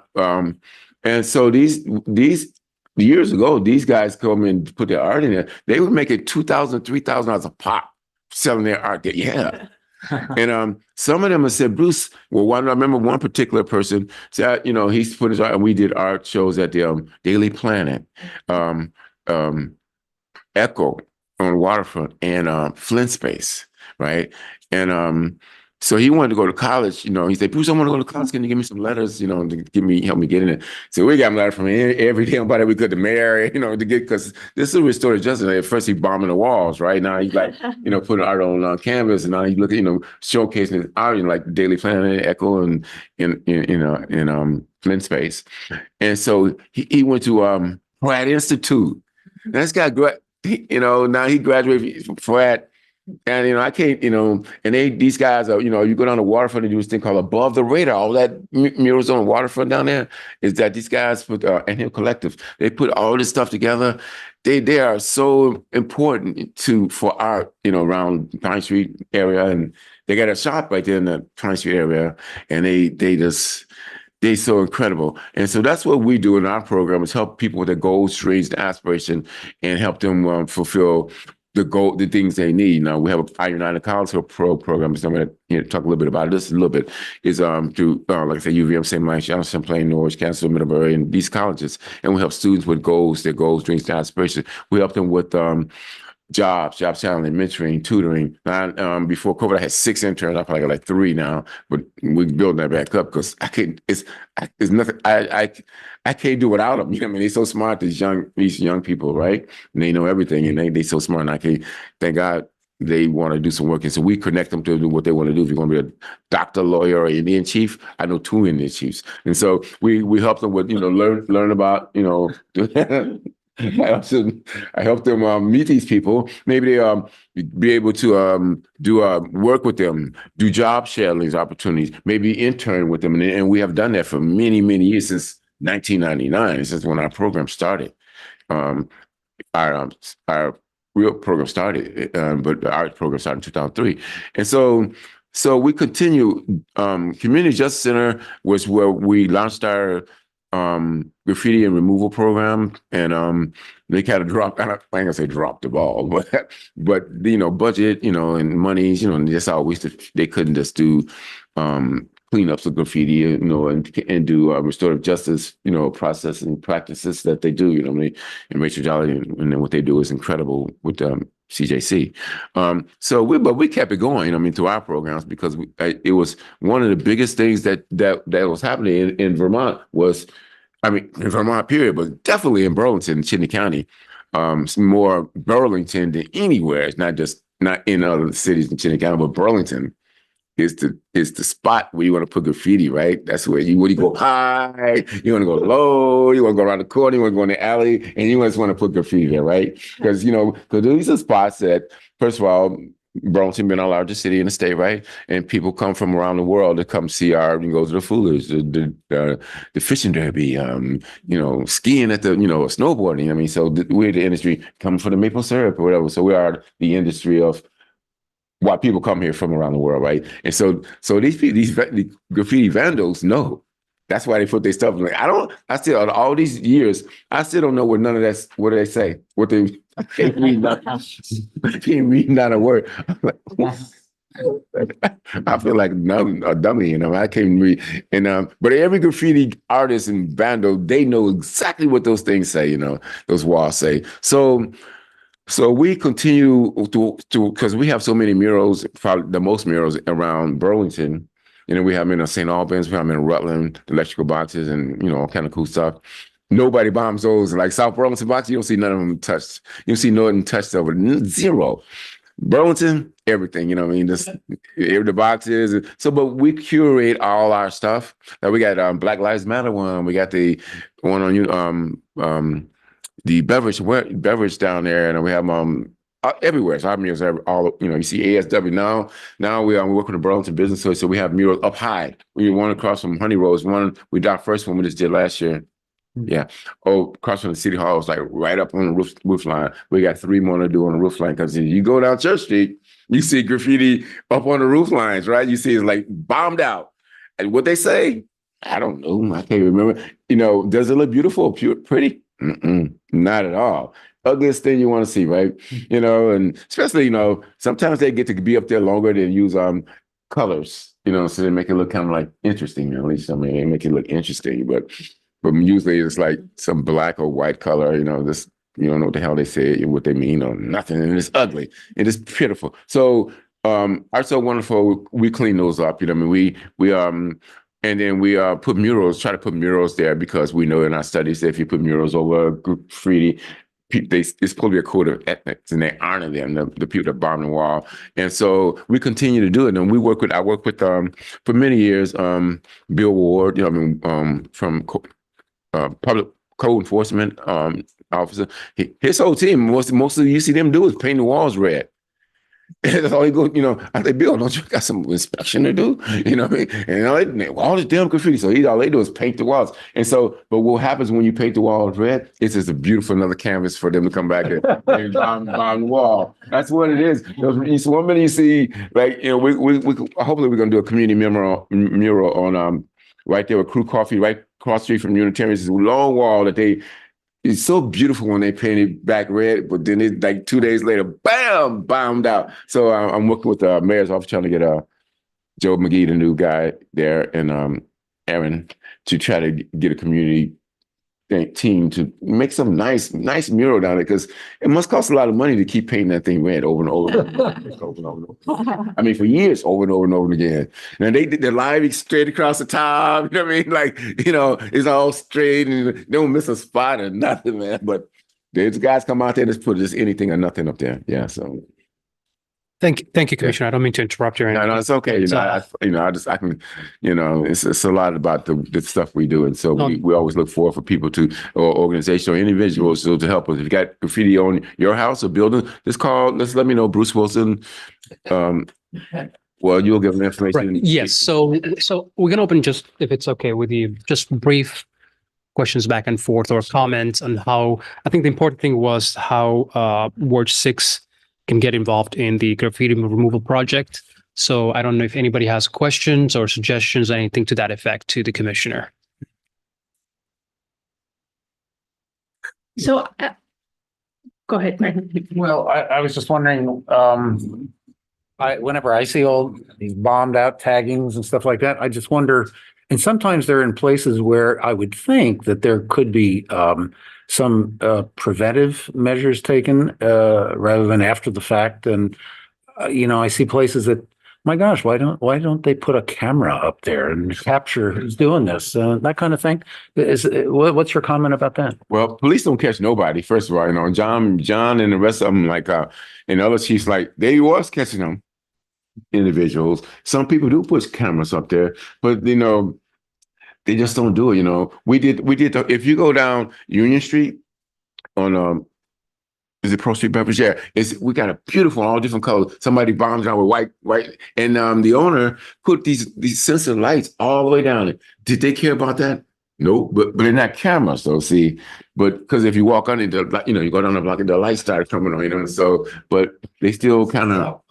Huh? Doesn't stop them. No. Well, the cameras do, but not the lights. So on the other side, we have on the parking lot side, we have a big mural on the parking lot side of Pro Street Beverage, and it's nobody touching it because it's got cameras on there, and it's a dedication to our essential workers. That's it goes way down. So nobody. So you're right, sir. There's got to be some cameras up there. And it's got to be. And the police, what they say is not. They're not really. I ain't gonna say they don't give a damn, but that's not one of their most important things to do is to go catch graffiti people, vandals, whatever. But we want those guys on our team, because we got walls and stuff for them. We want them. Listen, we just I don't care what you did, just stop doing it, get on the team, and let's work together, you know what I'm saying? And then yeah. Thank you, Commissioner. And I want to ask a quick question, and I'm going to let you go ahead thereafter.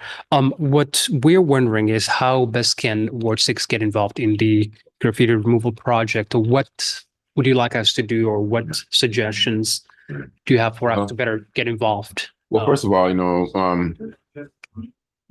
first of all, we use World Best Graffiti Removal Masonry Cleaner. It's called a World Best Graffiti Removal. And if you buy 1 gallon, it's like $100. And if you buy 5 gallons or it's a little cheap. It's a little cheaper because you get, the bigger, the more you buy it. In theory, the cheaper it gets. You might be able to find somewhere for $69, $70, but it's still expensive. 1 little gallon probably won't, will clean up probably that wall right there, but not really. You know what I mean? Because you got to have a pressure washer. You got to have man hours. You got to have some brushes. You got to have supplies to really do it. It's not an easy thing. Like for them to come out there and spray. Guess what? That's gonna take you like an hour or to clean off. You know what I mean? And then so what for us? We get some volunteers to the MOVE program, St. Michael's, Volunteers in Action, it's UVM. And and students from I just met with Holly Francis. So we're going to students help us. She's one of the directors here for Champlain College. And so, but the thing is that so we need some volunteers, but if you really want to get the job done, you got to really pay some people, give them some stipends, right? Or individuals who need community service hours, we sign them out. We love them people, like Burlington High School each student needs 10 hours of community service to graduate. So it's 40 hours a year that they need. So we love to get them on our team, but we still got to train them and this, that, and other. And so we're always going to need some money. The supplies are high, you know what I'm saying? Graffiti, and then so now that we're going to be doing we're going to be putting these murals up there, and all our murals, we got to repair all our stuff because a lot of our murals is like somebody bombed. So now we're going to repair them. Well, I got my murals from also one from repairing them, but we got this other stuff called World Best Graffiti Repellent, and that is $550 for 5 gallons. $550 for 5 gallons, man. And that's supposed to be cheap, but it works perfectly. Like somebody bomb it, and you just like, it's not like a wipe off, but it's like a spray off. It's not like we have to paint over it or redo the murals.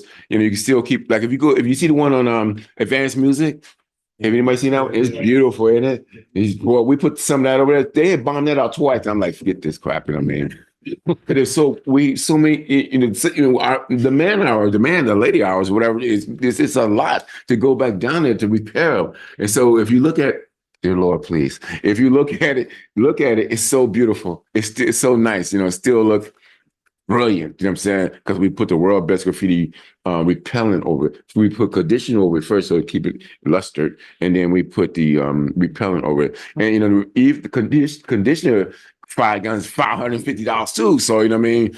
So well, I guess what we need the most is financial and man and ladies to help us do it, And so we want to keep Burlington beautiful, what I'm saying, the way it is. And our downtown Church Street Marketplace is just not the place where you have all this graffiti up high, medium, and low, and which it is, right? You walk down Church Street, you just look around, and it's like, damn.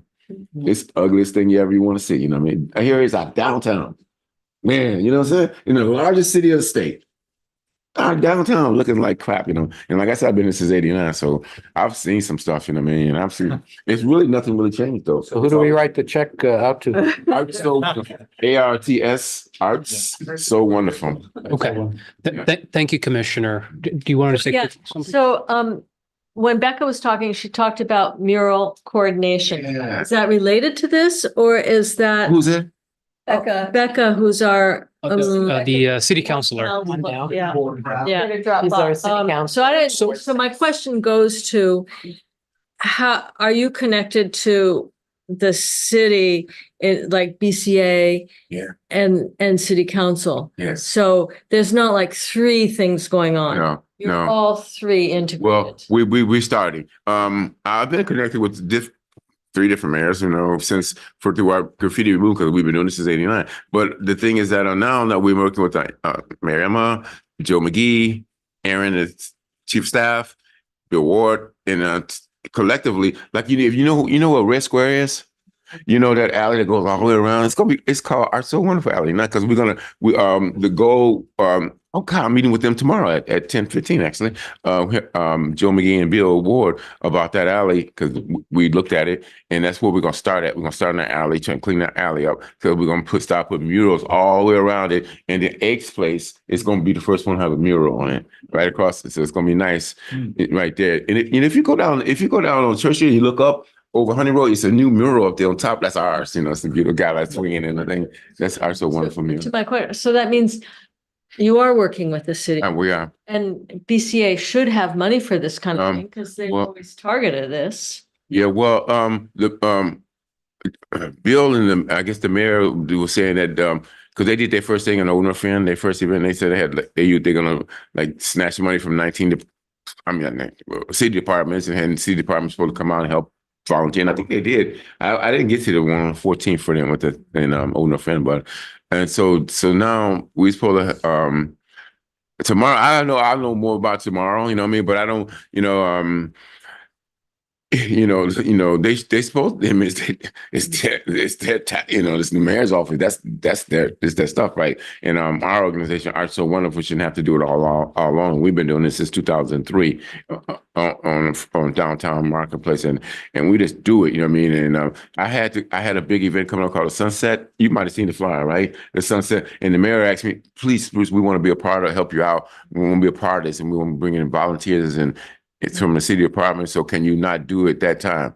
And so I said, okay, I'm like, okay, mayor, you know what I'm saying? Like we get the job done. We just go do it. You know what I mean? Somehow we just go beg, borrow, you know what I mean, and find a can on the ground or a penny. We'll use that to help us, you know what I mean? But so here it is. So I'm ready to go, you know what I mean? So we're ready because we have a season that we do this stuff, Art So Wonderful. We got murals to do. Our murals, we curate all our stuff. Every mural that's been bombed, we go back and make them nice again. We don't leave them like, oh, that's ugly. Now we go back and redo them, make them nice. And we got a lot to clean up and we got a lot of stuff to do too. And so city is Commissioners, thank you for that. And I think we're gonna move on. However, if anybody has additional questions, you can send to the steering committee because we're trying to work together with the commissioner to I appreciate see that. how we can better get involved. Come and present. Can I just tell one more quick story? You bet. So the first time, and this has been a long time since I've been to an NPA meeting, but the first time I went to maybe not the first one, I was at community yesterday, but a long time ago I went to an NPA meeting, and because Smalley Park had all this on the retaining wall, had all this graffiti down there, right? And I was telling everybody, we want to, I don't know who I was talking to, the mayor or somebody, we want to clean it up, put a mural down there. I was telling about my studies, about 2001, about put a mural or something, and they respect it. And I had to go through, and they like, well, I had to go present to the city council, had to go to the NPA, they wanted to see the design. They were like, we don't, they just didn't want that up there. I said, believe me, it's gonna, if you put a mural over this wall, it's not, they won't come bombing. And they finally let us do it, you know what I'm saying? And then so we put like a champ theme, the water, with a champ in the water, and we had little kids out there and King Street kids, and so they're like, yeah, it works. So there you go for an NPA meeting, you know what I mean? I'm like, now these guys are going in like we want to put a mural, and I want to say, okay, and they just go do it. So we kind of like open the door for this type of things because we are the leaders and Art So Wonderful are the leaders from doing this since 2001. Actually, Thank you, Commissioner. We appreciate that. All right, so we're going to move on to the next subject matter. That would be the NPA Business, and I'm going to let Dale take it away. And thank you for your patience. So, and I'm not sure exactly what I'm saying here, but we're going to try. So each NPA, this is kind of came up, each NPA gets allocated certain money from the city for each fiscal year. And it's to be used for a pretty narrowly defined set of purposes. And it's supposed to be used for the purposes that the NPAs were created for. And this kind of gets to what you were saying earlier. Yeah. So we have actually at the bottom of each of our agendas a little summary of what the NPAs, and I think this comes from the very founding document. So the NPA is supposed to work as a neighborhood advocacy group to improve communication between the residents of Burlington and the city government through regular meetings.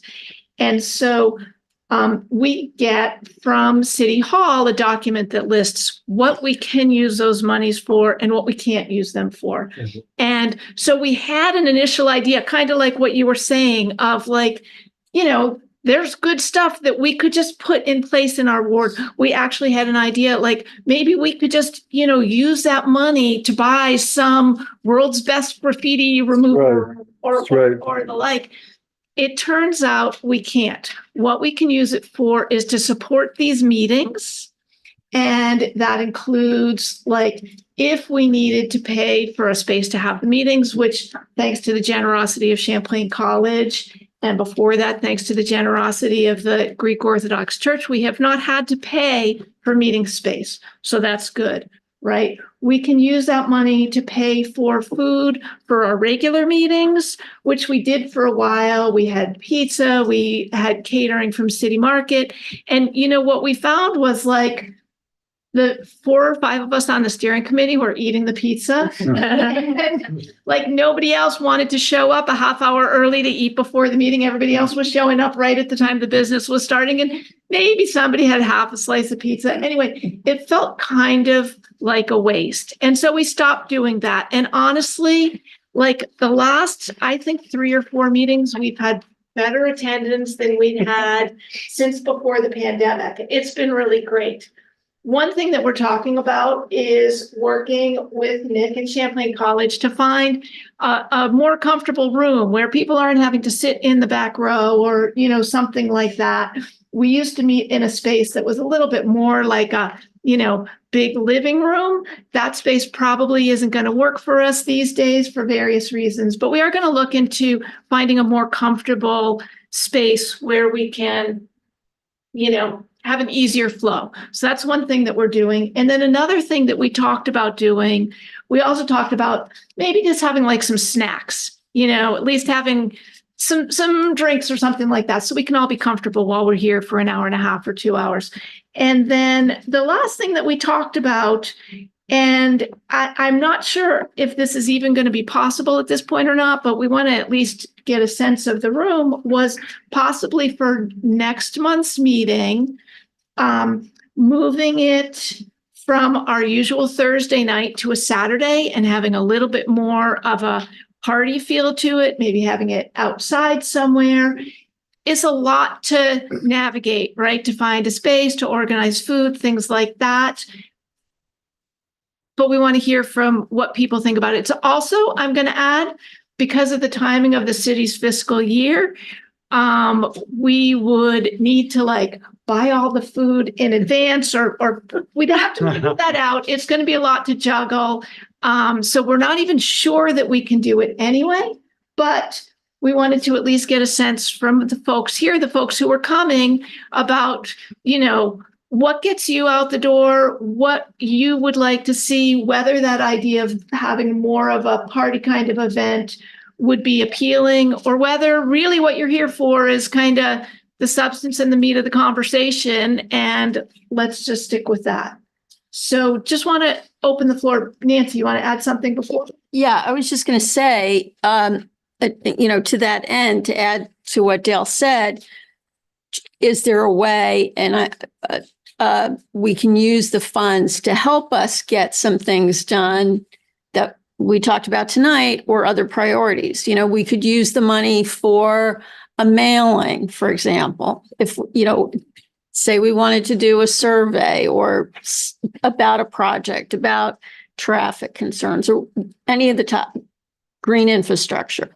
We could use. What are the things we can spend money on? I don't understand.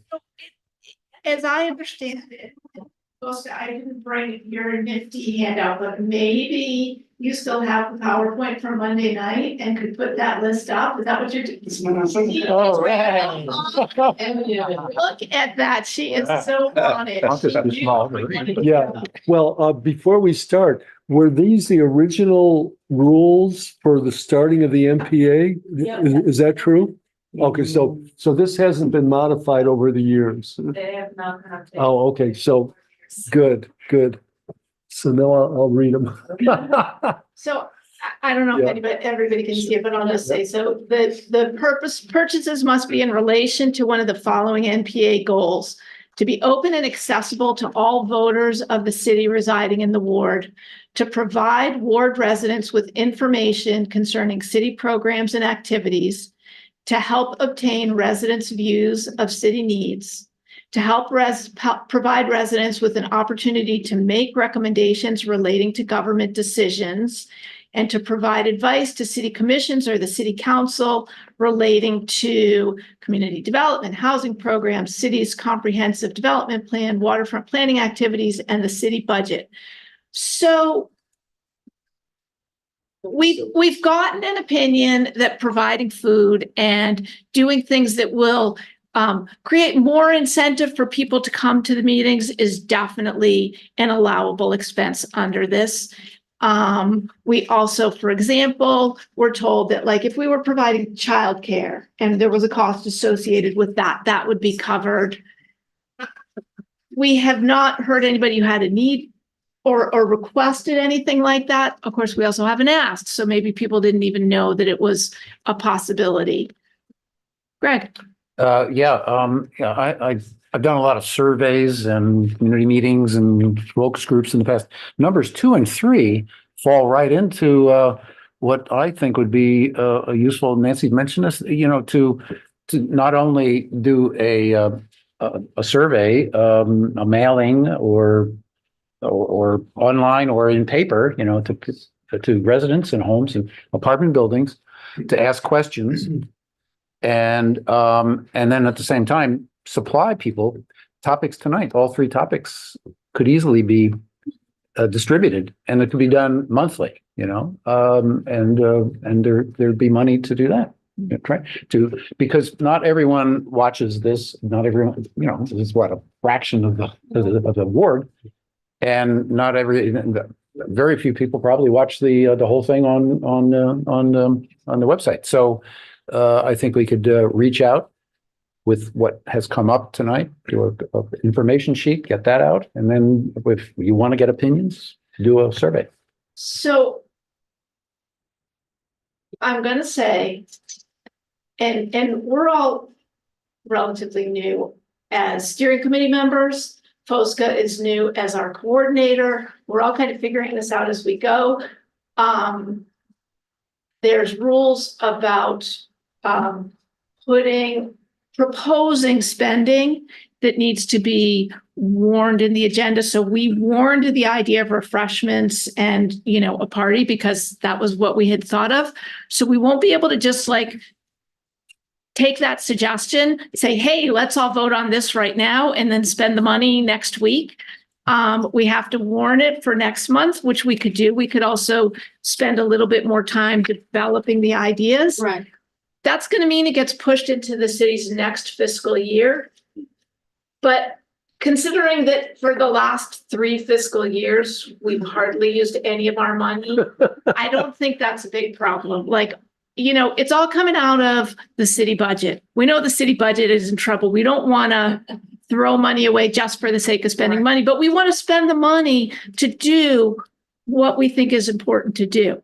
So I'm just saying. What's the budget? I can't even picture what you're talking about. There's the amount of funding there. $2,000. Yeah. For this current fiscal year, Oh, thank you. which ends up June 30th. Okay, thanks.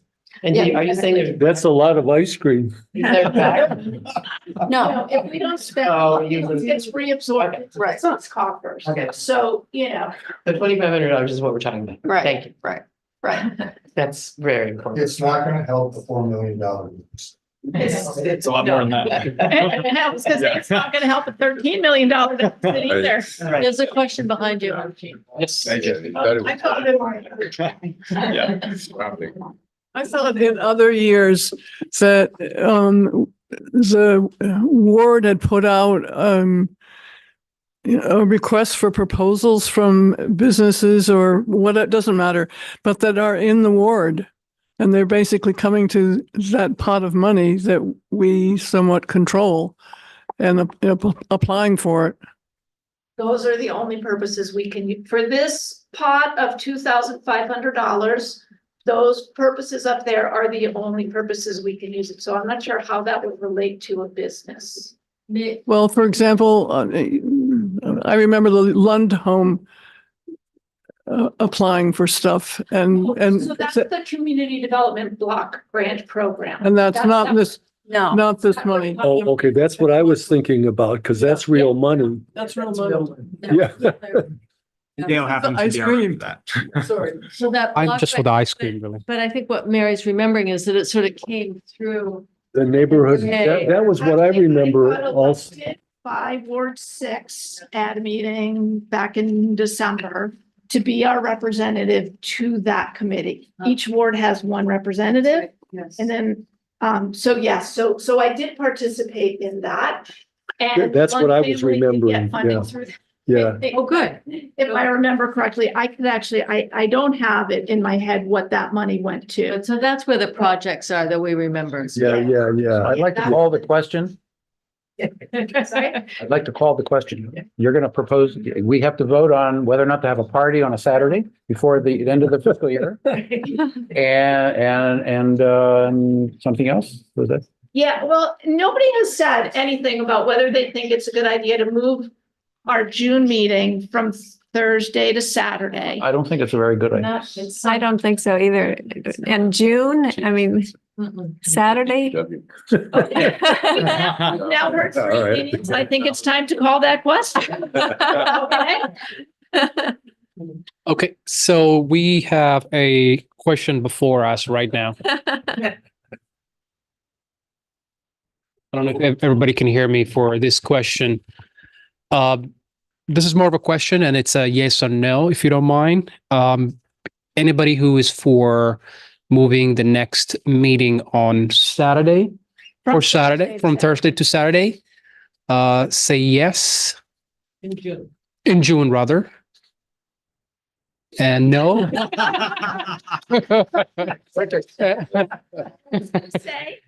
same with the steering committee, so much work. I thought that's it. I think without having to hear the nays, I think the nays have it. But I think That there was some real interest in a survey or some kind of study like that, and I think we will try to develop that idea. So I like the way Greg was also saying that maybe it has like content to it, because I really hate surveys that are only yes or no, and it's forming a question. So I'm just saying, having some content to it is good. That would be number 2, and then number 3 would be the survey. Could I add something to? yes, go for it. Yes. So in Ward 8, we have developed a survey. One of the members have developed it who does this professionally. And we do ask questions. What would bring you, what would you be interested in? In coming to a meeting, deciding. What would you like to see us do? I think we're going to send, we might send that out. We're sending a flyer out, but we might also post that survey on the city website where That would be a good idea. Yeah, that would be a good idea. So we're going to distribute it as widely as possible in multi, locations and formats. And one of the things that I thought we might do, which I think is a good possible community engagement tool, is actually deliver the survey in person rather than mail. And there wasn't a lot of support for that idea, but I think that if you're out on the street, you have the opportunity to engage with people serendipitously, right? Chat with people, and that personal connection will bring somebody in. What about using Front Porch Forum to publicize it? Well, I think we're going to do the survey on Front Porch Forum as well. So yeah, so do it as much, in as many venues or whatever as possible. Guys, I might have missed this, but what's the objective of the survey? What information are you looking for? Well, I think it's more an issue of building attendance and building community awareness that the NPAs exist, and also, well, if they do exist, in what form should they exist, and what should their activities constitute? So you really get the community to help define a new direction for the NPA. I think that's maybe overreaching a little bit, but I think that's an effect of it. And we're looking for that sort of information too. Before we go in the room, I don't know if anybody online wanted to speak during this process. I feel like. Oh, okay. I feel we've neglected anonymously. Okay. Yeah, I mean, if they participated, it would be unfortunate that we haven't heard them. It's about the pay. Yeah, I can't see it really. Yeah. As I just say about that comment there, the world-best graffiti removal is biodegradable, and if you use the graffiti removal from a hardware, it'll burn your hand right off. It's like acid, and it don't even work. But this work is biodegradable. It's it's good for the environment. If it so that what they're asking right there is, that's probably why it's costing a lot more, but it actually works and it's good for the environment and person, so. Okay. Okay. Oh, okay. Thank you, Commissioner. Back there. In the back, yes. I just had a quick question to follow up with gentleman across. Do you think that the best way to reach out to everyone is through Front Porch Forum, or is there another venue just to get the word out? I mean, we came in town, 6 months ago, so I happened to stumble into this through Front Porch Forum, but how else do people know this exists? I mean, yeah, there's the city website. So that's just a general question. I mean, is it stuffing mailboxes? Is it, what's the best way? Right. I think speaking locally anyway, Front Porch Forum has such a wide outreach that I think would make a lot of sense to use their service in that regard. Yeah. But, Go ahead. I'll just say to Front Porch Forum, we're somewhat limited because as steering committee members, we can only post. Right. I can only post twice a month for something related to the ward because we don't want to spam people. But another way we could use funds is to pay for postings on Front Porch Forum. That might give us. We've never explored that. Sounds like a great. But how many steering committee members are there? If you could each post twice, that'll get you how many? Yeah, we do. Right. I'm just using that as an example. We have just that we have somewhat limited functionality for free, but we could pay for more. If I may quickly say that, I think folks working at the Front Porch Forum, they know that if it's the same subject being posted multiple times, they're much more likely not to post it. No, that's true. Right. So go ahead. Yeah, I was part of an organization that did do that pay, but we had no control over where or when it would be posted.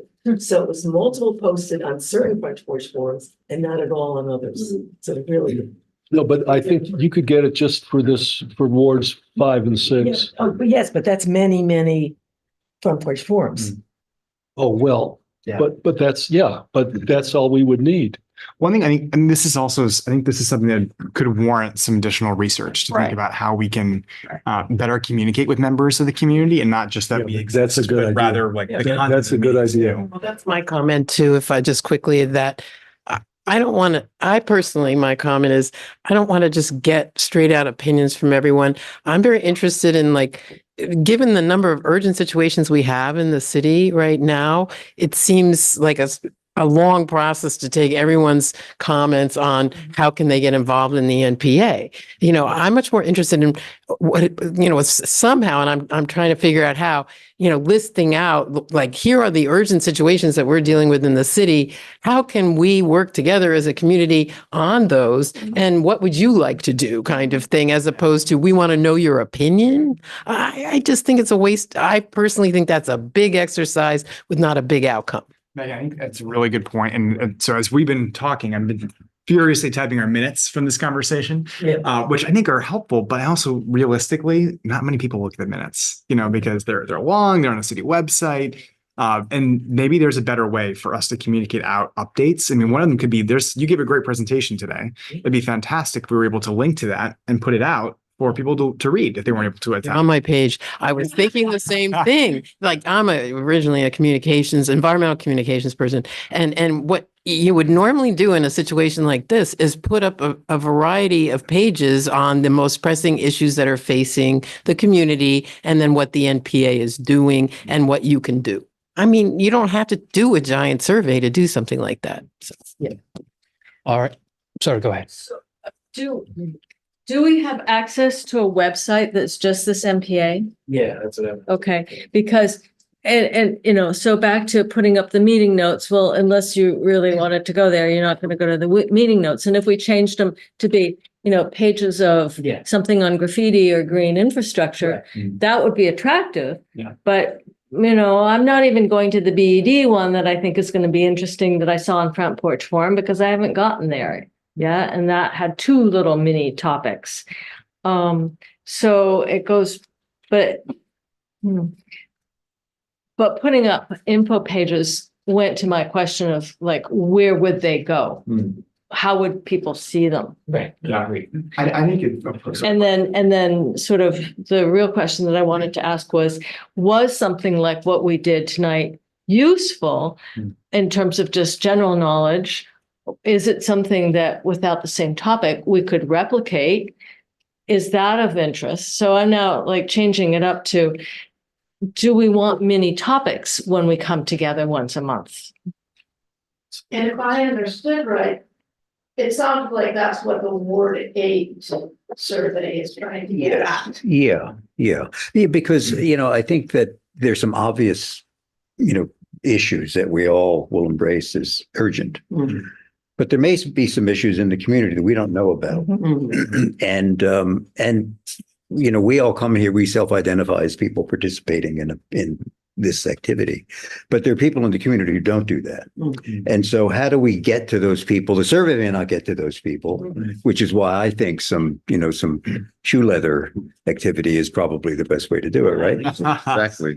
Awesome. Boots on the ground. What I kind of want to do is to get the Ward 8 draft survey or whatever it is, to get some input from some people who've expressed some opinions here tonight, like Diane and Greg and maybe Megan and anybody else who wants to give some opinions on that. Keith, I know you raised your hand to say something about 5 minutes ago and you haven't said it yet. Well, the most important thing about the NEA, the MPA, is that people can speak things and from their experience on their street and not have somebody counter them or argue. We need to feel free to speak here.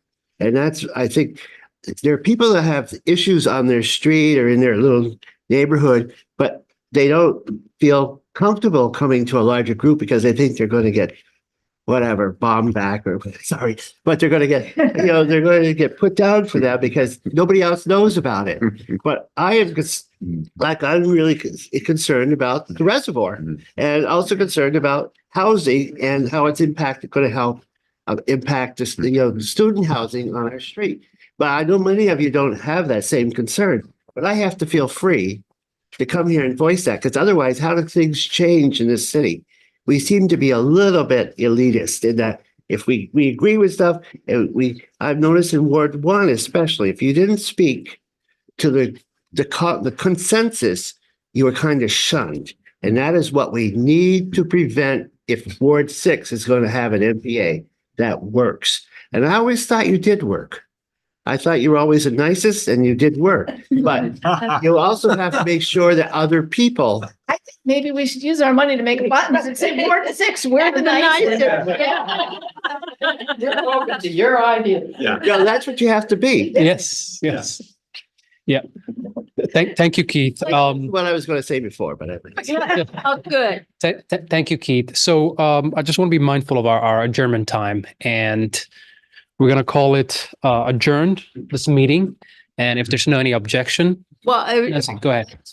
I wanted to follow up on Dale's comment about, do we want to have like a working session at our next, the steering committee for everybody typically has a meeting each month, the actual NPA meeting. Do we want to have make that like a working session and follow up and get more input on this? Would you? I would say if anybody would like to help us figure this out, we would really like that. We could definitely use more voices, more thinking, and we are open to all of you being part of that. And so as soon as we adjourn, this, but what is this that you're trying to figure out? And when you said this question of, is it a survey? Is it a newsletter that follows the meetings, that summarizes them? How can we communicate better? How can we take some of the topics that came up today that there's a lot of interest on, the green infrastructure, the traffic, just to name a couple. How do we turn that into an action? What do we do in our next meeting to move those forward? Yeah, I'm with you. I mean, I think that there was a lot of good discussion tonight on multiple topics. We don't want to lose this momentum. So how do we break that down. And we need your input to figure that out. How do we want to tackle it? So, I think one thing we can do is let's add this to the agenda for our next meeting. And then we've long had a Google form for folks to submit ideas. And I will tell you, and I check it. The first one. No one has submitted.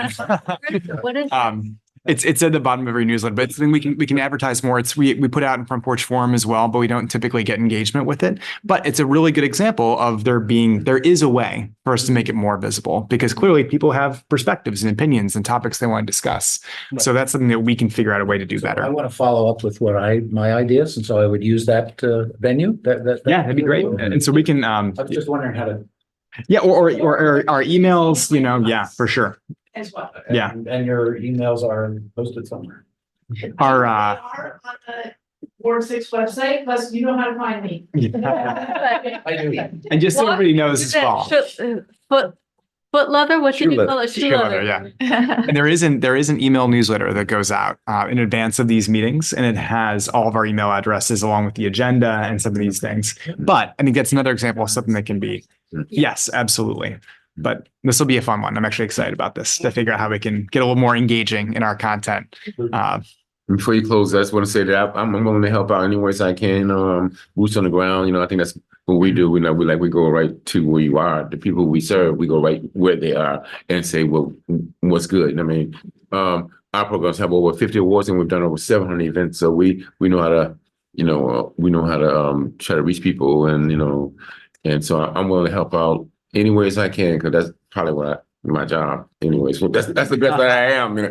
That's the best what I am, and who I am is to help people. That's what all the boards I sit on is helping people. So, please, I'll talk to our commissioner here, and he'll let me know what ways I can work with you on. Last thing before we adjourn, I just want to ask. Okay. Last thing. I know, poor Romeo. I just want to ask, one way that we can outline a few different things to vote on. Is there any interest in us voting in a limited amount of budget for just the light refreshments for these meetings, knowing that some would be left? Or we want to do a vote on that maybe? I think or we we just can do it. do that. Great. Okay. Yeah. Okay. Yeah. Do we donate to Front Porch Forum? Because we use it, but do we give them any money? I know that the other two wards I was in, we used to give them $500 for letting us use it, because it is a nonprofit organization. Yeah, absolutely. I don't know, but they do fundraise. They do fundraise. I think they're making a lot of money, actually. I'm not sure I would want to donate. Well, I'm hearing it by getting a good information vehicle going. Yeah, I'd rather spend my money on that. Yeah, but how many times do you use it to get word out? All right, before everybody puts on their jackets, let's adjourn this meeting.